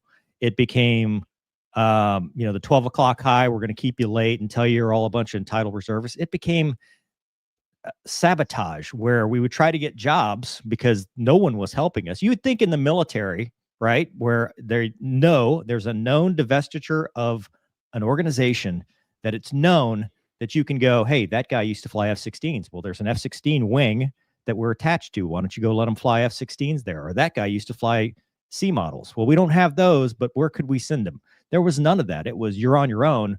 Meanwhile, this leader was going and saying we're a bunch of entitled reservists to other group commanders and ruining any chances. So people had to retire, or they had to quit, or they had to find non-flying jobs. So all of that experience, the most diverse experienced group, was just shattering before our eyes to the very bitter end, where there was nothing left and they had nothing to show for it. And they had nothing to transition to the F-35 when it finally did show up, because everybody was gone. Everybody had left. So they're sitting here talking about, we need all this, but there's no real action when it comes to taking care of people. Flip that, where I go to my new home and you see leaders that take care of people, that ask you, what do you want to do? How do we facilitate your career? Because like you said, it's about getting out of the way and letting people do their jobs with the least amount of interference, so that they can have fun and enjoy it and have that purpose without having the constant threat that Big Brother is going to put their boot on their neck because, you're just a bunch of entitled reservists. And that, I think, is what is missing. And it's a combat capability issue, because if you don't have the experience, when I know this is going to be a long rant, but when VFA 201 went to, I think it was Iraq or Afghanistan, they did a cruise. They were the best on the boat, best boat grades, best landing grades. They were teaching all the young guys, because they were a bunch of reservists that have been doing this for a long time. Navy reservists flying Hornets. They came back. The first thing the government did was shut down their squadron, splintered them, bracked them. But my point is, when the balloon goes up and you have to go to war, these young wingmen need it. And it's never more than now, when you're cutting T6 time, you're cutting basic pilot training stuff. They're not just cutting it, they're kicking the can down to the next level, to the group, the B course level, to the MQT level. You talk about who's going to carry the boats, who's going to teach the wingmen, because that corporate knowledge is gone when you run somebody out that's been doing this for 10, 15, pushing 20 years, and say you're not worth it anymore. Well, like you said, it's easier to keep somebody than it is to train somebody to get to that experience. And the only way you do that is with a competent, capable reserve force. And I think it's a threat to national security, not just from that side, but the fact that we can't recruit anybody. Because when things kick off, if we don't have anybody in the cockpits, we're just wasting time and energy. I yield my time to the gentleman from Kentucky. Am I fired? Am I fired? I can't do that anymore. So, you can talk to your new boss. Yeah. No, you're not wrong. I think your story is a good example. And I can only speak to the people who mentored me as leaders. They would always say, when you move up into these positions, you have to really grasp what your impact is across a broad spectrum. In other words, your behavior, if it becomes about you and your decisions and what you want to do and how you want to be or whatever, and what rank you want to make, you will run a tremendous amount of people out of the Air Force, and they will become the loudest anti-recruiters you could ever imagine on the outside. And that, most people maybe in their like orbit, let's say 20 years ago, they could, or let's say 30 years ago, they could impact maybe 20 or 30 people. Yeah. Something like that. Yeah.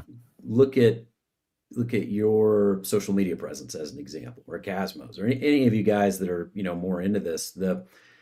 You can turn a few people off and you can reach hundreds of thousands of not just people, but people who had already been filtered into the interested pile. You know what I mean? In other words, like if they're dialing, that's why they're there. I don't want that to happen to me. Yeah. Yeah, exactly. So they're already in the bucket of, I'm thinking about this. So like your first barrier's gone. Now they're there, and then they meet somebody who's gotten tremendously burned.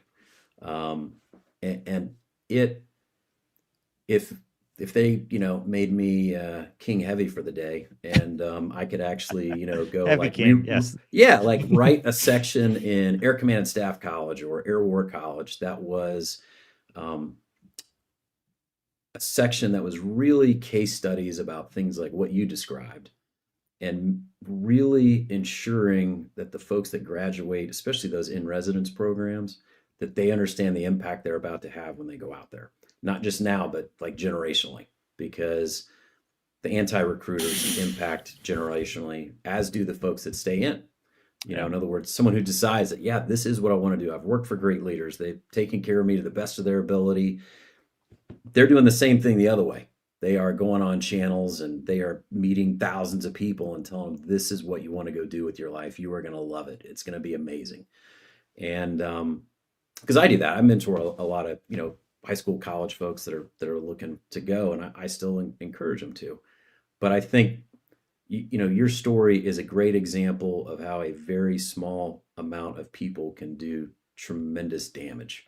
And so I think there's got to be some training, but you've also got to hire the right people. In other words, as you're... Yeah, I don't know that you could train that. I mean, that was 100% personality, because, the new boss of mine walks up on day one and says, "You are all recruiters."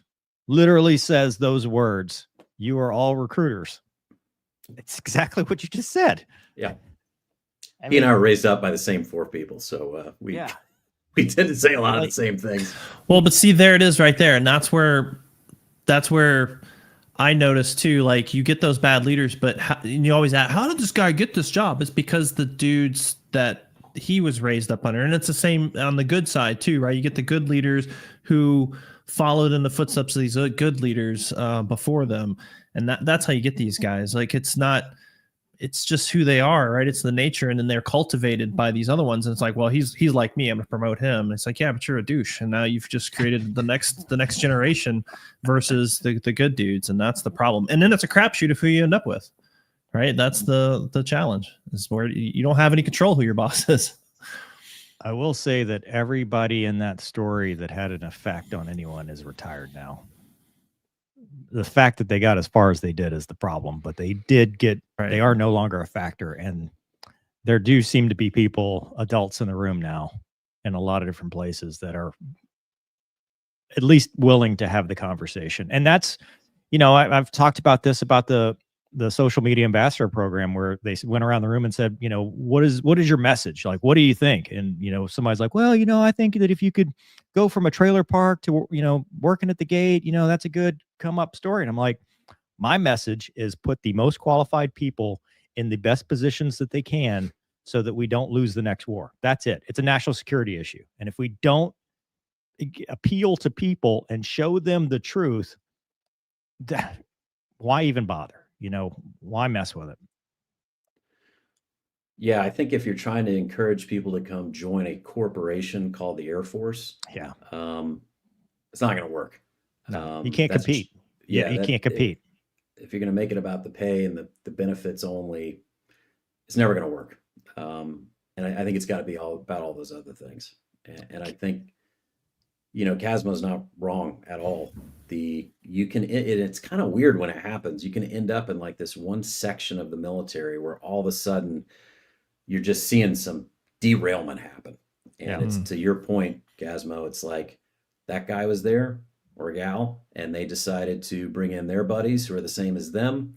And all of a sudden you just kind of see this one whole side of the pyramid is, I don't want to go over there. And everybody knows. It's not like it's not a known thing. Yeah. Everybody's like, I don't want to go over there. Here's why. Sir, you talked about that with your, when we did your interview about your squadron commander. That's like, I want people of different backgrounds. I don't want the same as me. I want, let's get some fighter guys in this tanker unit. Let's get diversity. It's weird. Yeah. Let's get some different people. I mean, Casmo, the reason you joined was because you watched Firebirds, not because you thought the benefits were going to be good. 1000%. Yeah. Right. I mean, we want to show the cool stuff. Nobody's joining just because it's, anyway. I think you're right too. I don't think you can necessarily train a lot of that. That's a fair comment. There's you kind of either are that way or you're not. And I'm not sure how much you could beat that out of somebody. I can give you one quick example if we have time. I haven't looked. We have all the how long time. it's been. Yeah, well, All the we time. don't have all. We don't have all the time. I don't have all the time. I can tell you that. You might, but I don't. I got stuff to do, Mover. Sorry. We're adults over here. That's right. Sorry. I'm just holding out till Gonky shows up next week. Yeah. So this is a great example of. So, and it was that same guy that I was talking about, that same leader. He's just one of the best guys I've ever worked for, a squadron commander. But we got word on Iraq number, whatever it was, 14 or 15. 2004, we were going to get activated to deploy 2 KC-10 squadrons. And the word came down, hey, we're going to mobilize. Everybody kind of start getting ready for it. And so everybody's thinking about how it's going to change their life again and how they're going to deal with it. And our squadron, the squadron commander decided, instead of going in like a conference room with just the seniors from each of the seats on the airplane and picking who was going to be which crew to go first and the next crew and the next crew. He said, you know what? This weekend, everybody come into the squadron. We're all going to meet in the ready room. He got 2 kegs, put them up on stage there in front of the thing. And our chief pilot was a Catholic guy. And so he goes, go down there and get the bingo ball machine at your church and bring it in. And then he ordered all kinds of food for everybody too. So you get the entire squadron in this room. Music's playing, it's awesome. And so when you walked in by crew position, so like I was an aircraft commander. So they lined up all the aircraft commanders out in the hall. And you had to walk in, you grabbed a beer and you grabbed a ball and you walked up to that wheel where the ball would go in, dropped it in, and then you went back and sat down, in the crowd. And then they just started rotating that thing. Everybody in the room's like, oh, it's like kickoff at one of these big college, football games. And then they'd pull the ball out, Mattingly, crew, whatever, and they'd write it on the board. And it turned into this awesome day. Full transparency. There was no hidden, he doesn't like agenda. me, and that's why I'm on this one. That guy screwed me, blah, blah, blah, blah, blah. None of that.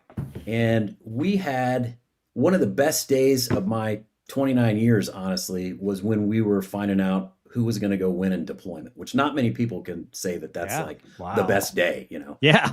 and it lasted all the way through because the whole time everybody's flying and going and all this, it was like a great environment. Not flying with the beers. No, we did not fly with the beers. We put a banner down there. This is a joke. This is not flying with the beers. Yeah. And to be fair, if you didn't want a beer, there were other options. So let me just know, no one was forced to. Okay. I'm not glamorizing alcohol here. Correct. Yeah. But the point is, it was what could have been a difficult day that would have built some animosity in the squadron. Instead, brought everybody together and made it this awesome event. And you can't teach that. That's just how this dude was. And when he looked at it, he's like, well, this is how we're going to do it. I don't kind of care what the rules say. Like, this is how my squadron's going to do it. Right. And we killed it. I mean, because everybody was fired up and motivated, and there was no hard feelings, none. Yeah. And it's little things like that make a huge impact on people, and it really doesn't cost you anything. But you're right, you can't teach that. That's creativity, right? I mean, that's just somebody looking at a situation and turning lemons into lemonade, so to speak. Yeah. Yeah. And think about every senior airman in the room, every lieutenant that was in the room. Like, that was their example of how you handle what could be a volatile situation for a bunch of reservists.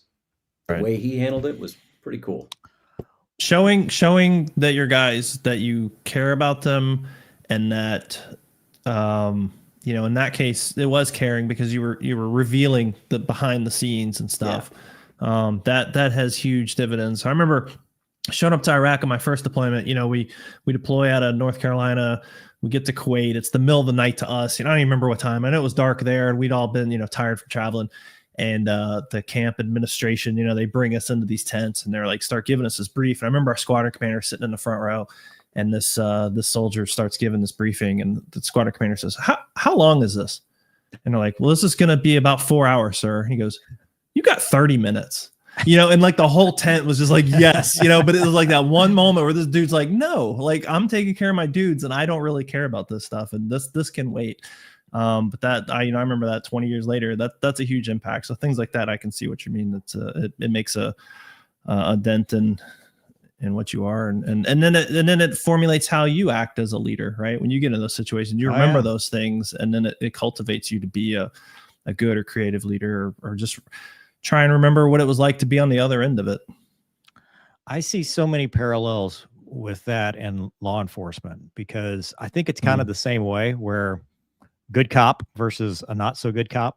And a bad leader is kind of like a bad cop, right? When they can't influence somebody to do the right thing, they will start nitnoiding and trying to come down harder and be more of a hard ass and be more of a badass, versus the verbal judo that a lot of good cops will learn.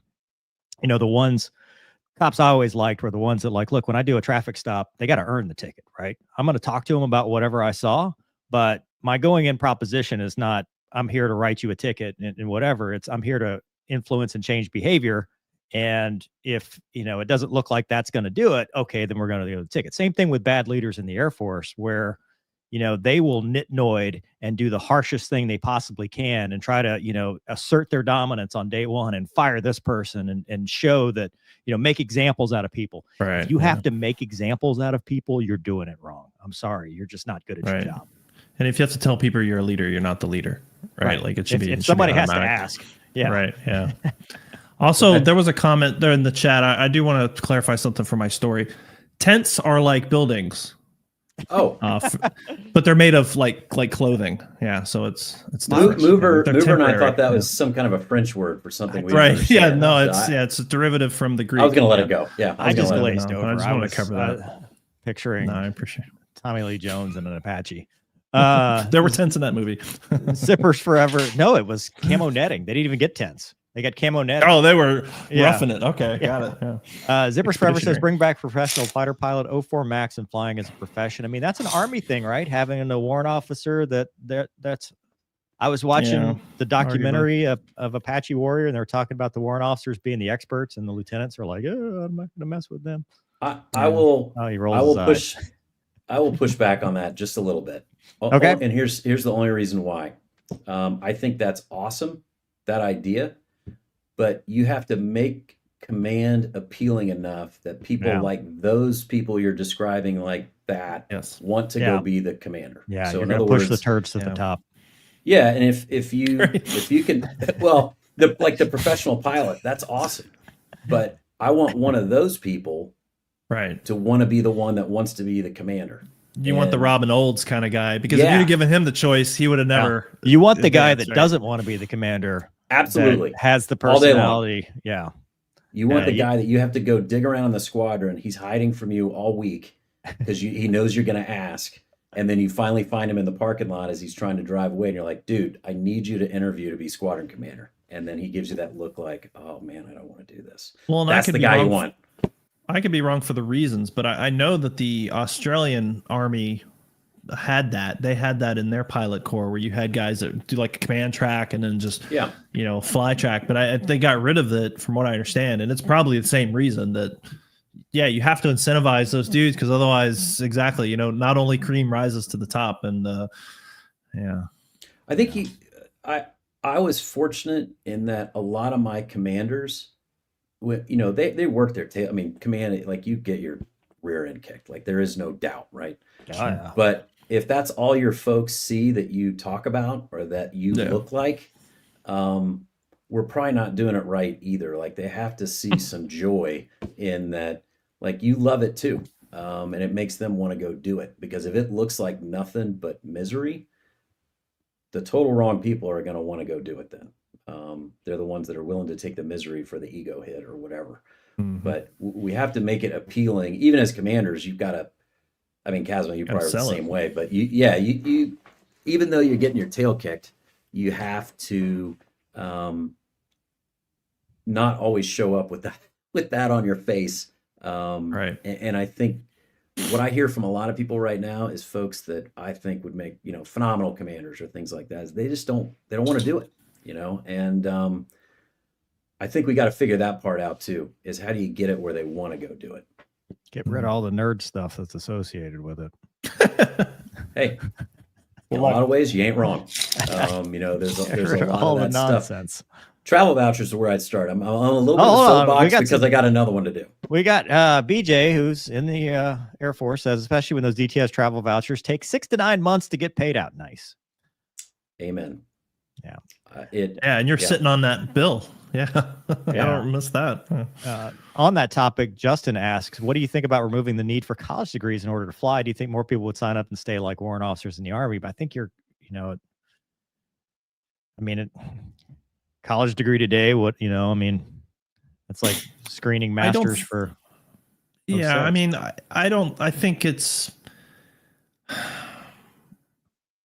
obviously not necessary to be good at, you're talking about a technical skill versus knowledge, but I think it is a discriminator in the sense of how you are as a student, because in order to be a pilot, you have to be a student. You never really stop being a student. It's just to what degree. But so that sort of informs someone who doesn't know you, because that's really what it boils down to, is like who's looking at your packet, who's going to pick you.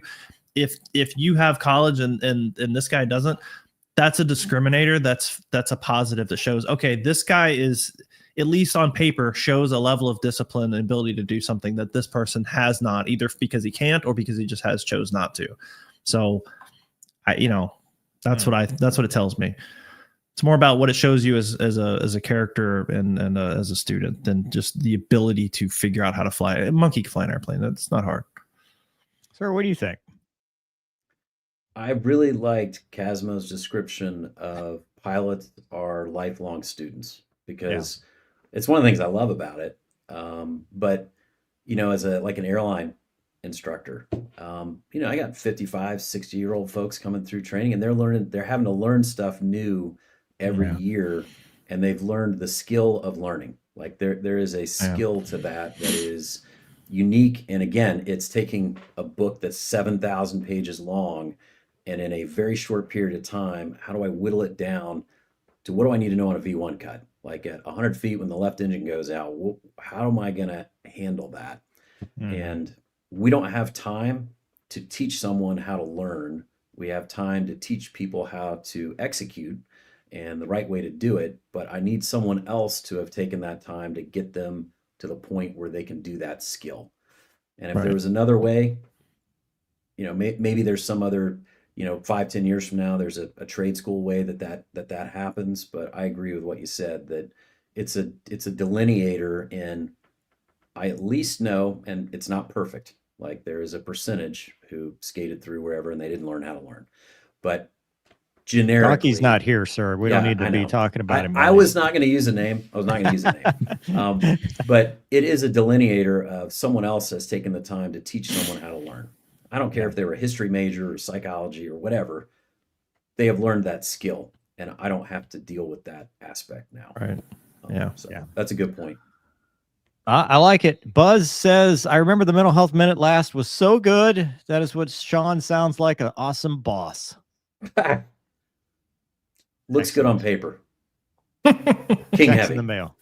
Danner's back says, you talk about pilots, but Air Force enlisted retention rate isn't great either. And being that the maintenance hours are more than flight hours, it could be said is just important. Oh, absolutely. Yeah. Sure. I'm only in the fly 'em department. I'm not in the fix 'em. And I Right. just break them and they fix them. But the thing is, you see this at your wing, Mover. I know this. Your maintenance group has done a phenomenal job of reaching out to recruit. Very proactive. Yeah. Yes, and show people how cool those jobs are. Yeah. Because the They're problem very- is, and I would say this, if you've got somebody graduating high school, it's like, all these places now pay 20, 25 bucks an hour, sometimes 30 bucks an hour, just starting out in retail, or something like that. How do you compete with that for someone just deciding to join enlisted in the Air Force? It's tough. Yeah. And so you've got to show them the cool factor. Well, and that's that skill level of mechanics and engineers and all that stuff. They learn the same level of like proficiency, right? That the pilots and I remember seeing this in the Apache world. Apaches love to break, and so the mechanics were in there 7 days a week, just trying to keep the OR rate up and everything. But we also had the contractors across the street who were also worked, but they only worked 5 days a week. And so when Sergeant so-and-so has reached the end of his term, he can walk right across the street, do the same job he's doing now, get paid more, and only work 5 days a week. Of course, it's a no-brainer. So there's the same challenges exist in the fact that we're talking about pilots. That's because we're pilots, right? If we were mechanics and this was the Mover and Gonky mechanic show, we'd be talking about, oh, it sucks to be a mechanic and all this stuff. So yeah, there's a ton of that happens across the military. It's not a focus group on pilots. Tanker Magazine talks about this. Right, it's not Armor. tanks. Yeah, I'm sure Armor Magazine. Well, there's not as many draw to armors than in the civilian world. They don't have as many tanks out there, but I mean, And it's a damn shame. it is Damn really a shame. Yeah, I really grew up good on the work. movie Tank. It was my favorite movie. Oh yeah. Favorite movie. It had a Sherman, I think. Oh, Sherman Tank. Yeah. no. I remember. Oh, sorry. Go ahead, sir. I was just gonna say I was stopped. I can't remember where I was with my airline. I was walking by one of the maintenance shacks, and it had a picture of a pilot, and it just said, "Pilots without mechanics are just pedestrians with cool watches." And I was like, "That's pretty good, actually. I like that." So yeah. Except Gonky, All right. he's still angry that they didn't give him a watch at the last squadron. The toxic squadron we were just talking about, everybody got a watch but him. Are you serious? He didn't Yeah, get a we- watch? He didn't get a watch. Oh, that's good for me to know, actually. All right. Give me the I'm watch. gonna file that one away. We'll talk. Zippers Forever says Rinka misses her shout out, especially after minor but urgent surgery. Oh my gosh, hope she's okay. Yeah, wow. Scary stuff. Brian says, man, I needed to hear Mover's take on leadership. Oh, thank you. Today, because a bean counter in my dean's office was making me out to be a boogeyman for doing my actual organizationally defined job duties. I felt compelled to star that one because I used to be a dean and I also used to go through that exact problem. David says, character matters a lot no matter where you work, but I'm sure it matters even more in life and death jobs. Yeah, we talk about it, integrity, service before self, excellence in all we do, but it's very tough to actually walk the walk sometimes.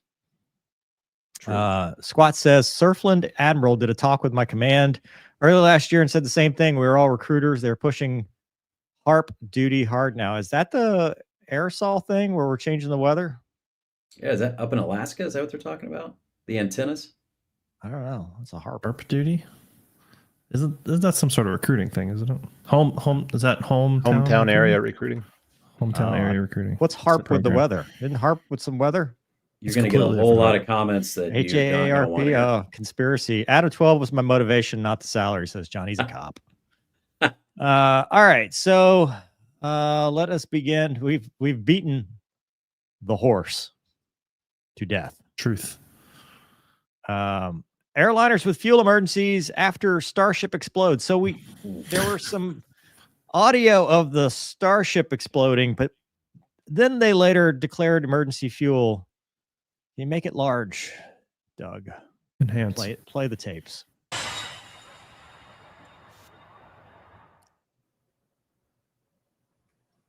Thanks to Vass Aviation, by the way. They're great. So all these airliners going into Puerto Rico had to hold because the Starship was exploding. That looks amazing. That is incredible. It's fascinating. Okay, yeah, for JetBlue 561, I'd like to request direct St. Martin, please. JetBlue 561 is the same. JetBlue 561, I mean, St. Martin, that or portion is right now. You guys basically are either you want to go to San Juan, and it's going to be your at your own risk. Same for St. Thomas, same for St. Martin, same for Beef Island. It's going to be the same because there's a corridor between that. So all their diverts are in the corridor of this debris response debris. area has been activated. Beginning south of Georgetown, Great, Exuma, extending to the southeast, impacting Providenciales, Drenthart areas, extending further beyond and ending at the San Juan and Piarco FIA boundary, just north of St. Martin. Stand by for individual instructions. For the 561, you said San Juan and St. Martin were the same, right? St. Martin, San Juan, St. Martin, and even going to Santo Domingo Airspace is going to be. There's always a controller in the background laughing. Yeah, we run out of time, so. Always. 561, direct San Juan at this time, down to 11, trip with 561, thank you. Able to accept it, did you want to divert there? Affirmative, Jet Shear 943, we would like to divert there. Jet Shear 943, Roger, clear to the San Juan Airport via present position direct Josh Juliet, Oscar Sierra, Hotel Echo. Okay. Josh, even direct San Juan. I think we get it. So There was stuff. a Starship explodes. Everybody has to hold because they can't be in the debris field and can't land there. And then I wonder, so, I mean, to explain the situation, they're like, hey, we're low on fuel. All our diverts are within this pattern. We've got to go somewhere or it's at our own risk. My question is, how much of this was known? Was it just like, did the Starship explode and nobody knew that was a chance of that happening? Is that what kind of went on? You guys know? Well, I don't think they plan on it exploding. So no, I don't think. Well, I mean, as far as the contingencies of, where it might end up. Yeah, they have the corridor is defined in advance. I think the thing that surprises me is their alternates were in the corridor. We run into this like with North Korea when they're shooting rockets. And, okay. So out in the North Pac, there'll be all of a sudden you'll find out one's going off, and they'll shut those lanes down. And sometimes they'll just divert people out of the lane if it's in that corridor where this thing might come down. So the only thing that kind of surprises me is on a launch that if you've got this corridor where something could happen, 99% of the time it won't, but it could. I'm surprised because it sounds like the alternates are all in that corridor, which would be maybe some bad planning. I would be surprised you could even file an alternate in that corridor in the vulnerability period. Like that would surprise me. Yeah, you'd think that it would be some sort of alarm that would go off when they were in there doing their plans for that. Correct. But my last company, I would fly into Miami and I'd have an alternate, and what is that, Fort Lauderdale? It's right next to it. It's like you can literally see it. Like that's my alternate. If there's weather, like the same cloud is going to be over him, so it doesn't surprise me. Right? Yeah, that's right. What's interesting in that video, I saw something later in that video where one of the guys is now talking to ATC, one of the captains, and all of a sudden he's just like, "Well, we don't know what to do. What should we do?" He said it to ATC, and I was like, you got to have a plan. Never say that on the radio. No, and like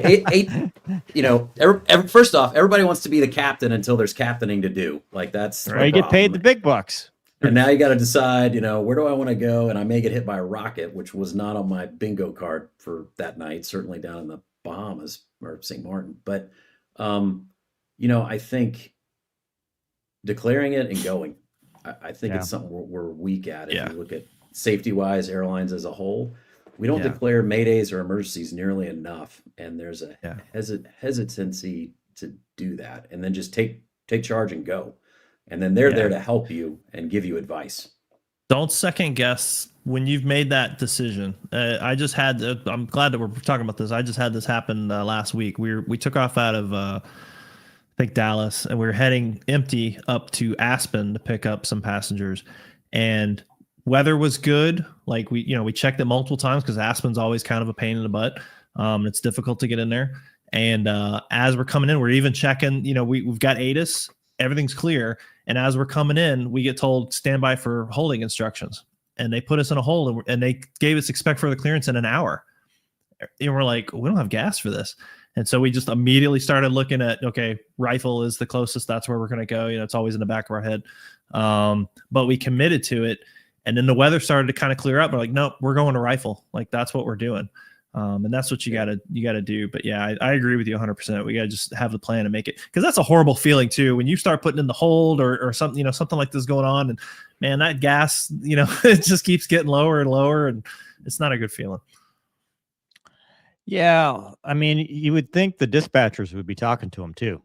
Yeah, you got the company. Somebody just put in the comments that a lot of they'd seen or read that a lot of the dispatchers weren't actually read in on that information. So really? From what I understand, there it is. From what I understand, a lot of dispatchers didn't have the DRA information at the time.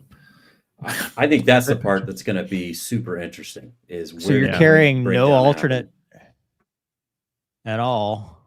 Well, they're putting alternates in, but they're based off of bad information. Right. Based I mean, solely no on alternate weather outside of it was clear night. So wow. I would assume in that situation, if you're in that vulnerability period, what typically would happen is you would have extra fuel on board for an alternate that's outside that corridor. Right. And it sounds like that didn't happen for some reason. And that breakdown is probably what's going to come out of this, is how did these guys end up in a situation where, because later on in that video, the ATC guy says, you assume all risk by flying to San Juan as your alternate. And that's never what you want to hear, right? It's like, no. You assume the risk of getting hit by spaceship debris. Yeah. Unbelievable. No simulator sessions on that. I mean, it's a little.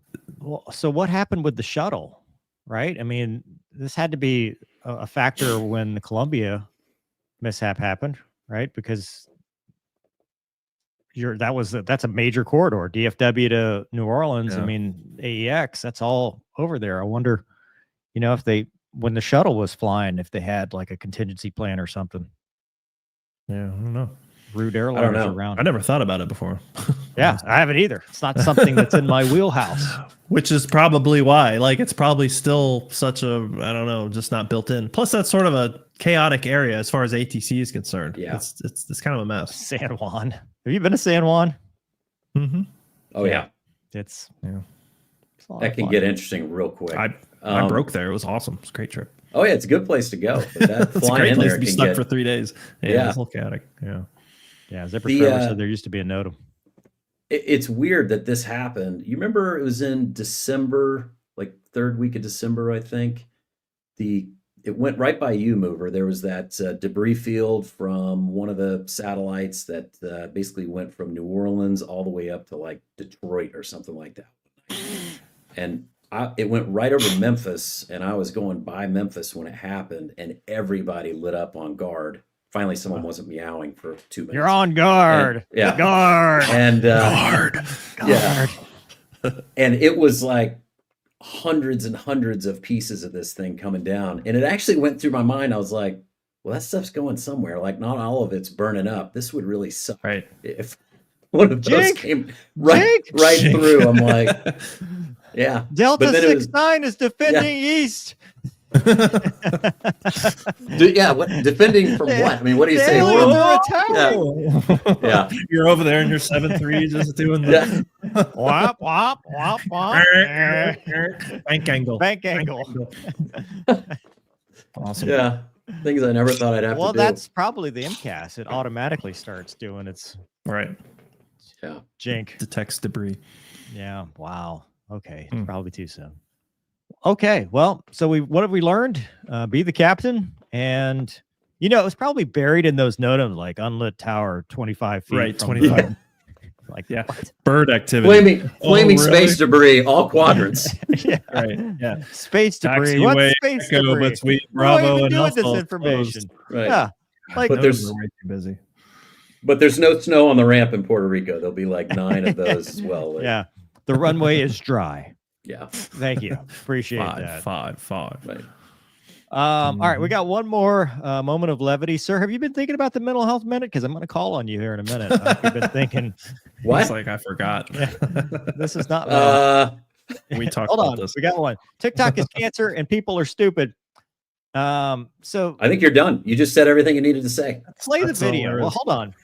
Here's this video of a 7.4.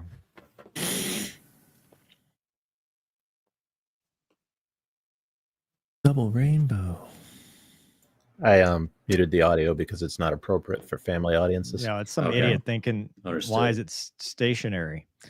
And if you go Motion to parallax. if you go to the article, it says viral video of plane has appearing not to be moving in midair has TikTok freaking out. That's not the right video, Doug. Yeah, that's the right.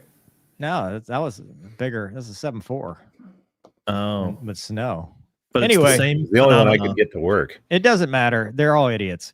A video posted to TikTok by Tanya Drawers says people losing their minds. They were in the car in Chicago. Shows an airplane appearing to be stuck motionless in the sky.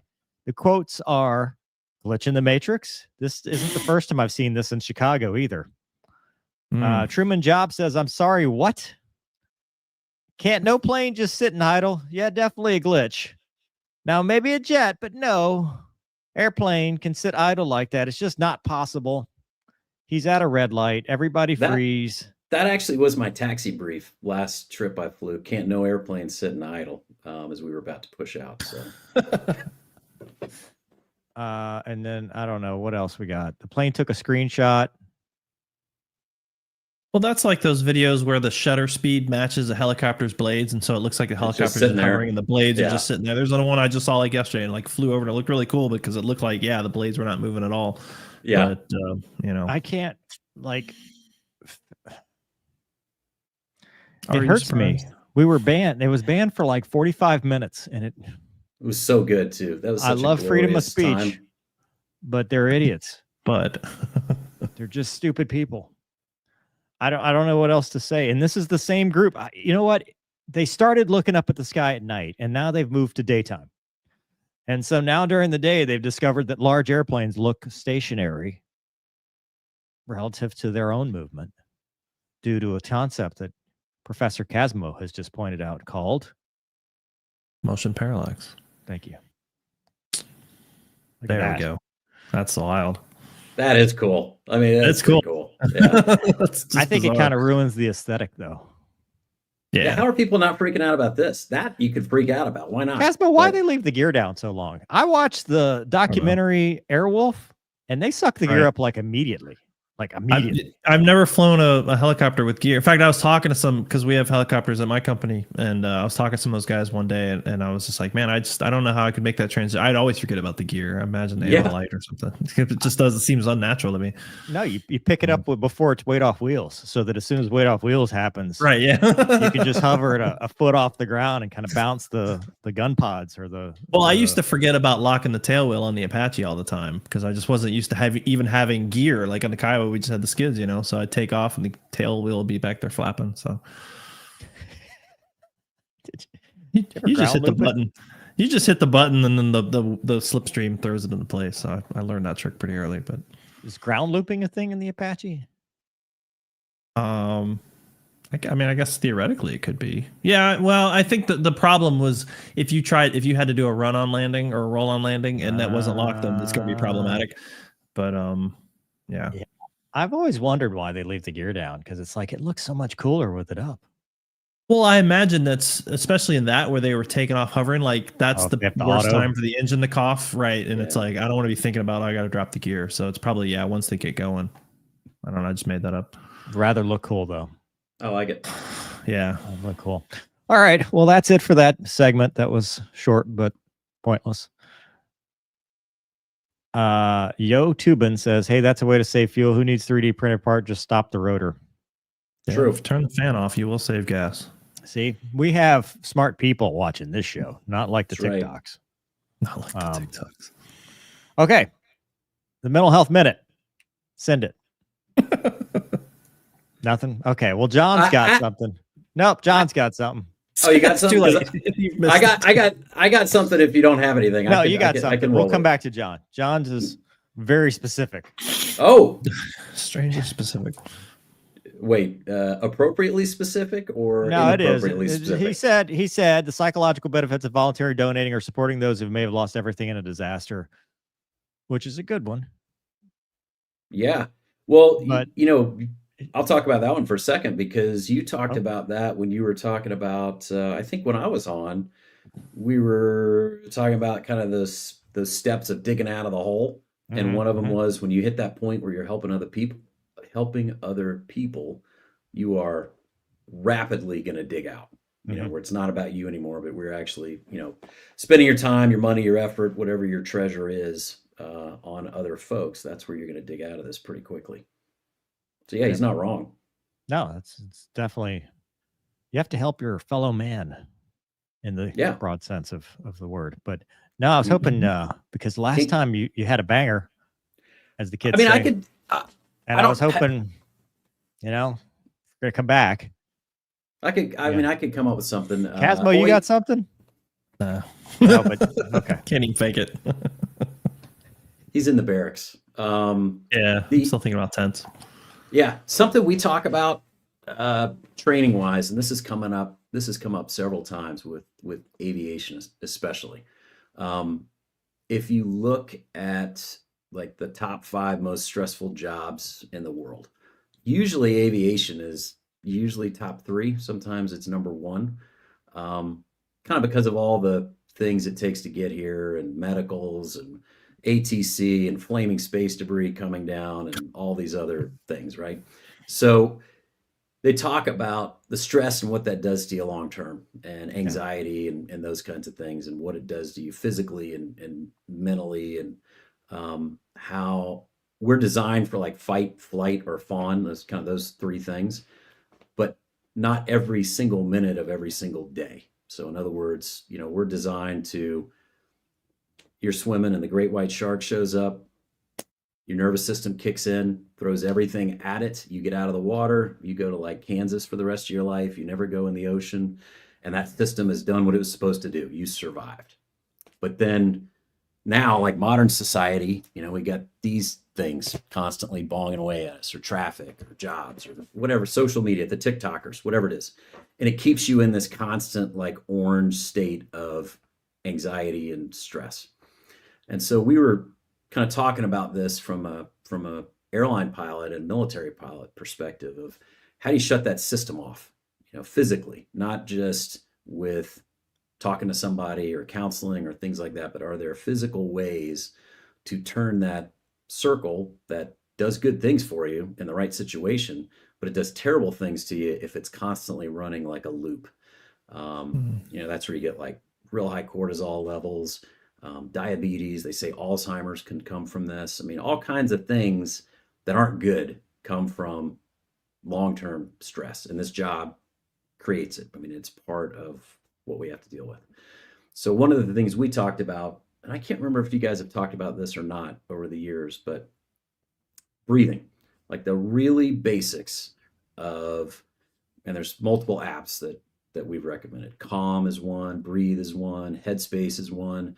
But if you've ever heard of like box breathing, breathing like equal sections of a square, special ops folks, like tier 1 guys, use this all the time before they're going to get in a gunfight. And it takes that circle and it breaks the chain, and it drops your blood pressure, your pulse, gets rid of the cortisol, all these kinds of things. And like another group that uses it, big wave surfers, like these guys like Laird Hamilton and these dudes that do things that never in a million years would I want to go do. They have to do that to get themselves back in a place where they can react appropriately to what is going on. And that's part of this job, is you lose both engines on a go around, in my opinion, we'll see what comes out of that one. But by appearances, those guys were studs to get that thing back on the runway, and then they hit that concrete barrier. But they did something that I would hope I would be able to overcome, that startle, that surprise effect, and that stress level, and get myself back to a place where I can analyze the situation, all those things to get the airplane safely back on the ground. But it goes past that because you're stressed out all the time. And I think being in aviation, a lot of people I talk to deal with anxiety and stress outside of work, and they never get out of that loop. And so there's just some really simple breathing techniques that can almost instantly turn it off and get you back into a much healthier state of mind and able to deal with really what's going on. And like I said, those 3 apps, they're like pilot price. I think one of them's like $10 for the year, and the rest of them are free. So they're captain friendly, we'll say. So, I would say that's like a real simple non-medication thing that is very effective. And I use it. I've talked to in each class that I teach, I would have 2 or 3 people that would hold their phone up and show me the app and be like, I've been using it for about a year. And at night, I'm able to. One guy said when he's like on a red eye and he's having to sleep, at a hotel for a short period of time, he's like, I can start doing that, and within 3 minutes, I am sound asleep. Like it turns off that loop. And so I throw it out there that hey, you gave me 20 seconds, and perfect. That's what I came up with. Is I've used that, and I've taught a lot of people to use it, and it does make a difference. Mover, what do you think? It's funny because I've used that too. I didn't hear about it from the SEALs. I heard about it from our military family health counselor in the squadron, because I went through this. I went through probably 2021 through 2024 or 3 were pretty rough in the old world of mover. And part of it was in my own brain. COVID was in full swing. We weren't flying very much because of that. I had a flight. My last flight in the 60-day look back was an emergency where we had a compressor stall, and the cockpit went full hot because one of the valves stuck. And all that bleed air on that heat went straight into the ECS, and it was just full hot, your greenhouse essentially. And, did the single engine EP with the T-38, all that, jumped out because the firefighters saw the smoke and were like, oh, you got emergency ground egress. No, because that's what happens when the wind is going up the tailpipe. But and the next time I went back to Eglin, I brought my dogs. And I was under a tremendous amount of external stress at the time, to the point that, because we were trying to do some projects with a show, we were trying to do some crowdfunding stuff because we were going to do this dogfight show called Fights On with Gonky, which I thought was a great idea. But it was a bad time to be doing it because of COVID. And the squadron, we didn't know what was going to happen with the squadron. There's just so many external factors that just became this pressure cooker for me. And what became the catalyst was caffeine, because this one morning, and I've told this story before, but this one morning, it was bad weather. It was just one of those bad weather days. You're like, there's no way we're going to go fly. That morning, I went to the gym, drank a Bang energy drink, and was like, oh, this doesn't do anything. Drank another one. So I had 2, and those are about 300 milligrams of caffeine a pop. Didn't know that at the time. I thought they were like, like a Red Bull. And didn't really the name didn't give it away. Bang. No, I didn't. I got Bang though, so to speak. So we go to the squadron, and the weather's not. There's no way, right? We're going to do I'm sitting in the massage chair in the squadron, which we have Casmo. In Air Force squadrons, we have massage chairs. So I'm taking turns with Gonky in this massage chair. And my flight lead comes in. He's like, hey, dude, you coming to the brief? I'm like, the weather is like 600 overcast, dude. It's getting worse. There's no way. He's like, no, we want to brief at least just to, whatever. I'm like, okay, whatever. Dogs are in the hotel, and I'm like, I'm thinking I'll be back to them in a couple hours. And, I'm worried about them. They're older dogs. But that's what's on my mind, right? It's an external stressor that it's not related, but it's just one more thing, and all this cascading. And we go and we brief, and now we're like, okay, we're going to step and then see what happens. I'm like, really? We're going to cancel the step test. There's no way we're going flying. Next thing I know, I'm wearing the parachute and the G suit and my pub's kit, and we're on the golf cart. We have golf carts to take us to the airplane, Casmo. We're on the golf cart. I'm looking outside at the weather. I'm like, well, we're going to cancel in the chalks, right?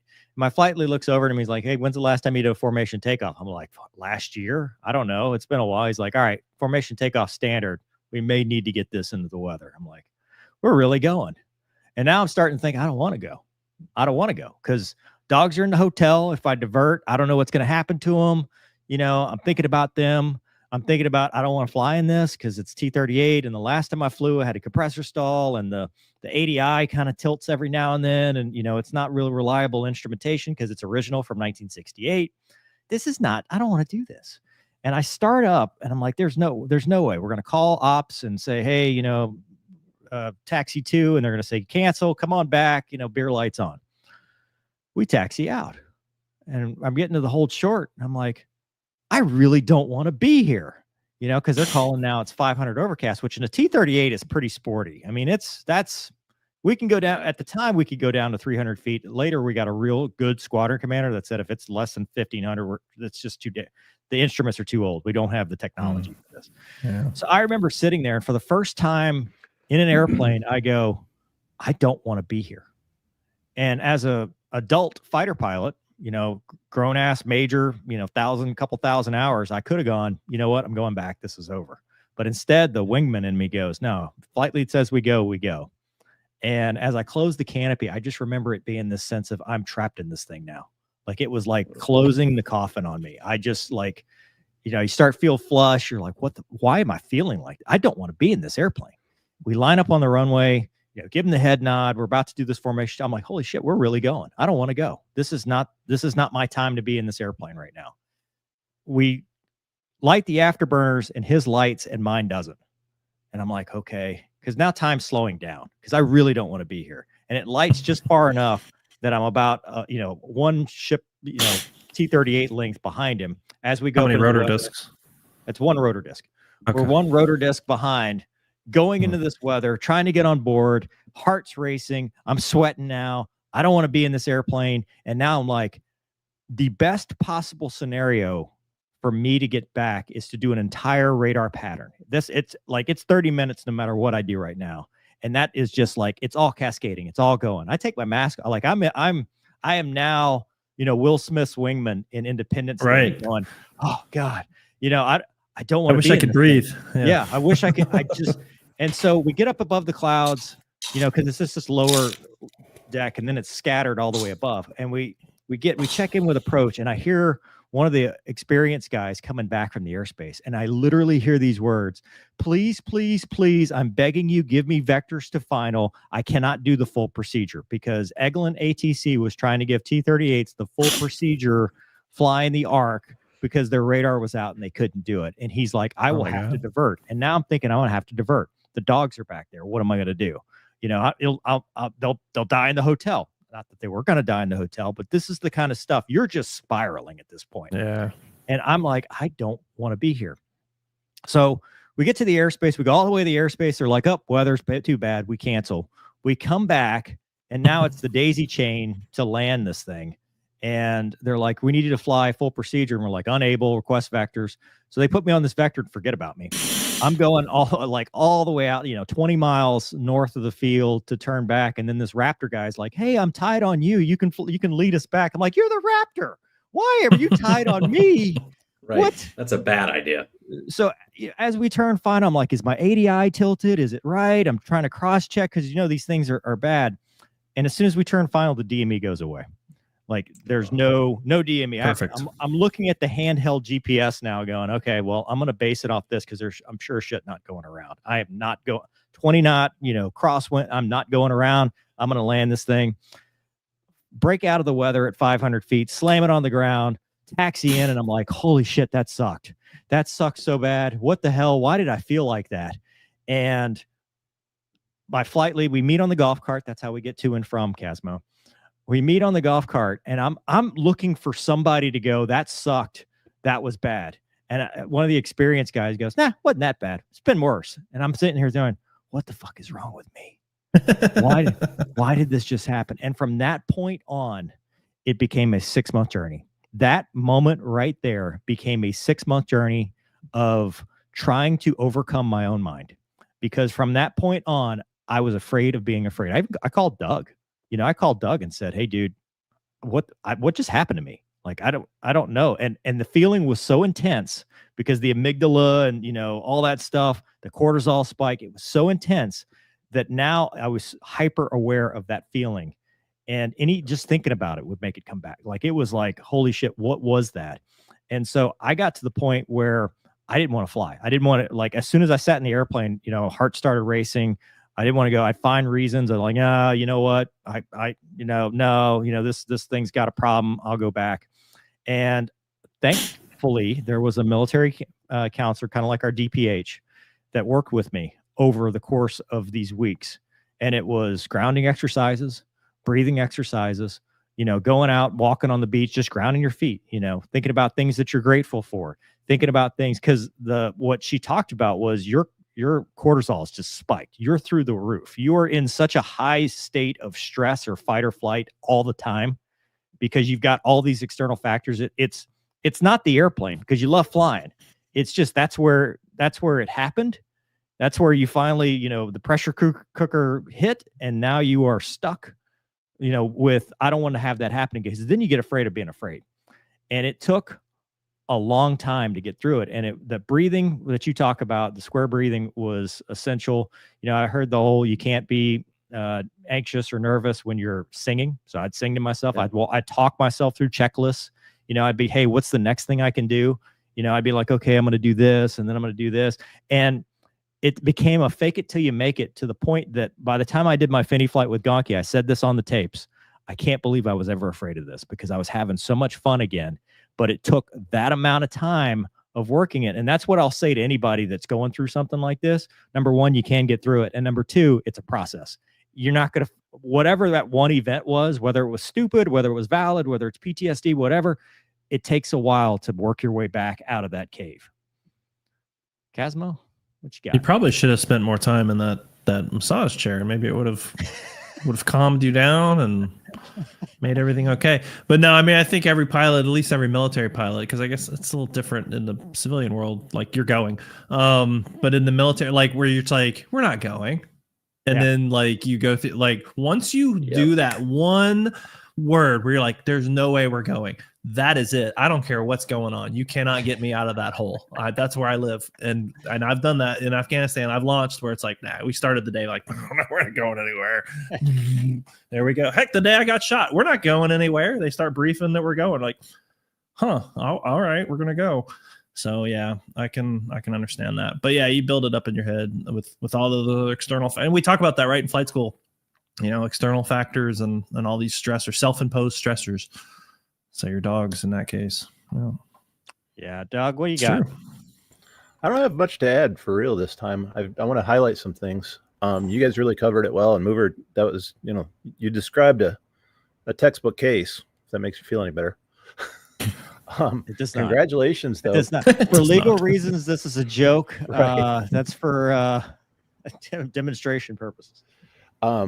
Being able to learn the things that will help and then act on those things that will help it's the first time I'd ever been through it with a fighter pilot, and it really impressed me. It might be a military-wide thing. It's like, okay, now I have a plan. I'm going to do it, and it's going to work. And because you thought that way, it did work. That's not, I mean, don't minimize that. That's not something everybody can pull off. Shawn, you mentioned the issues that people get associated with being in that stress state, and I thought I would list them just for the audience. Brain issues, including memory loss, sleep disorders, weakened immune system, high blood pressure, weight gain or loss, digestive problems, including but not limited to IBS, mood disorders, addictions, and domestic violence. And if you look at the incidence of some of those things associated with certain jobs, like airline pilots or police officers or some of the people who are in these high stress things, you see those tie together a lot. And people need to know, you know, when they're experiencing it, and know that there are ways to get past it. The only other thing I took notes. I that's the good thing about being last is you get to take notes. For you. Box breathing, and if you haven't heard of it before, progressive relaxation, where you tense your muscles and release them while you're doing the box breathing. That was one too. Yeah, where you tactile stuff. Yeah. So that you can feel what feeling relaxed feels like, and then your brain is like, "Oh, I'm relaxed. How cool is that?" That's all. Well, thank you, gentlemen. And sorry, sir, did you have something else? You started to... I was only going to say one thing, just in case there's somebody out there that's struggling. The most important thing you heard is that Mover called somebody and asked for help.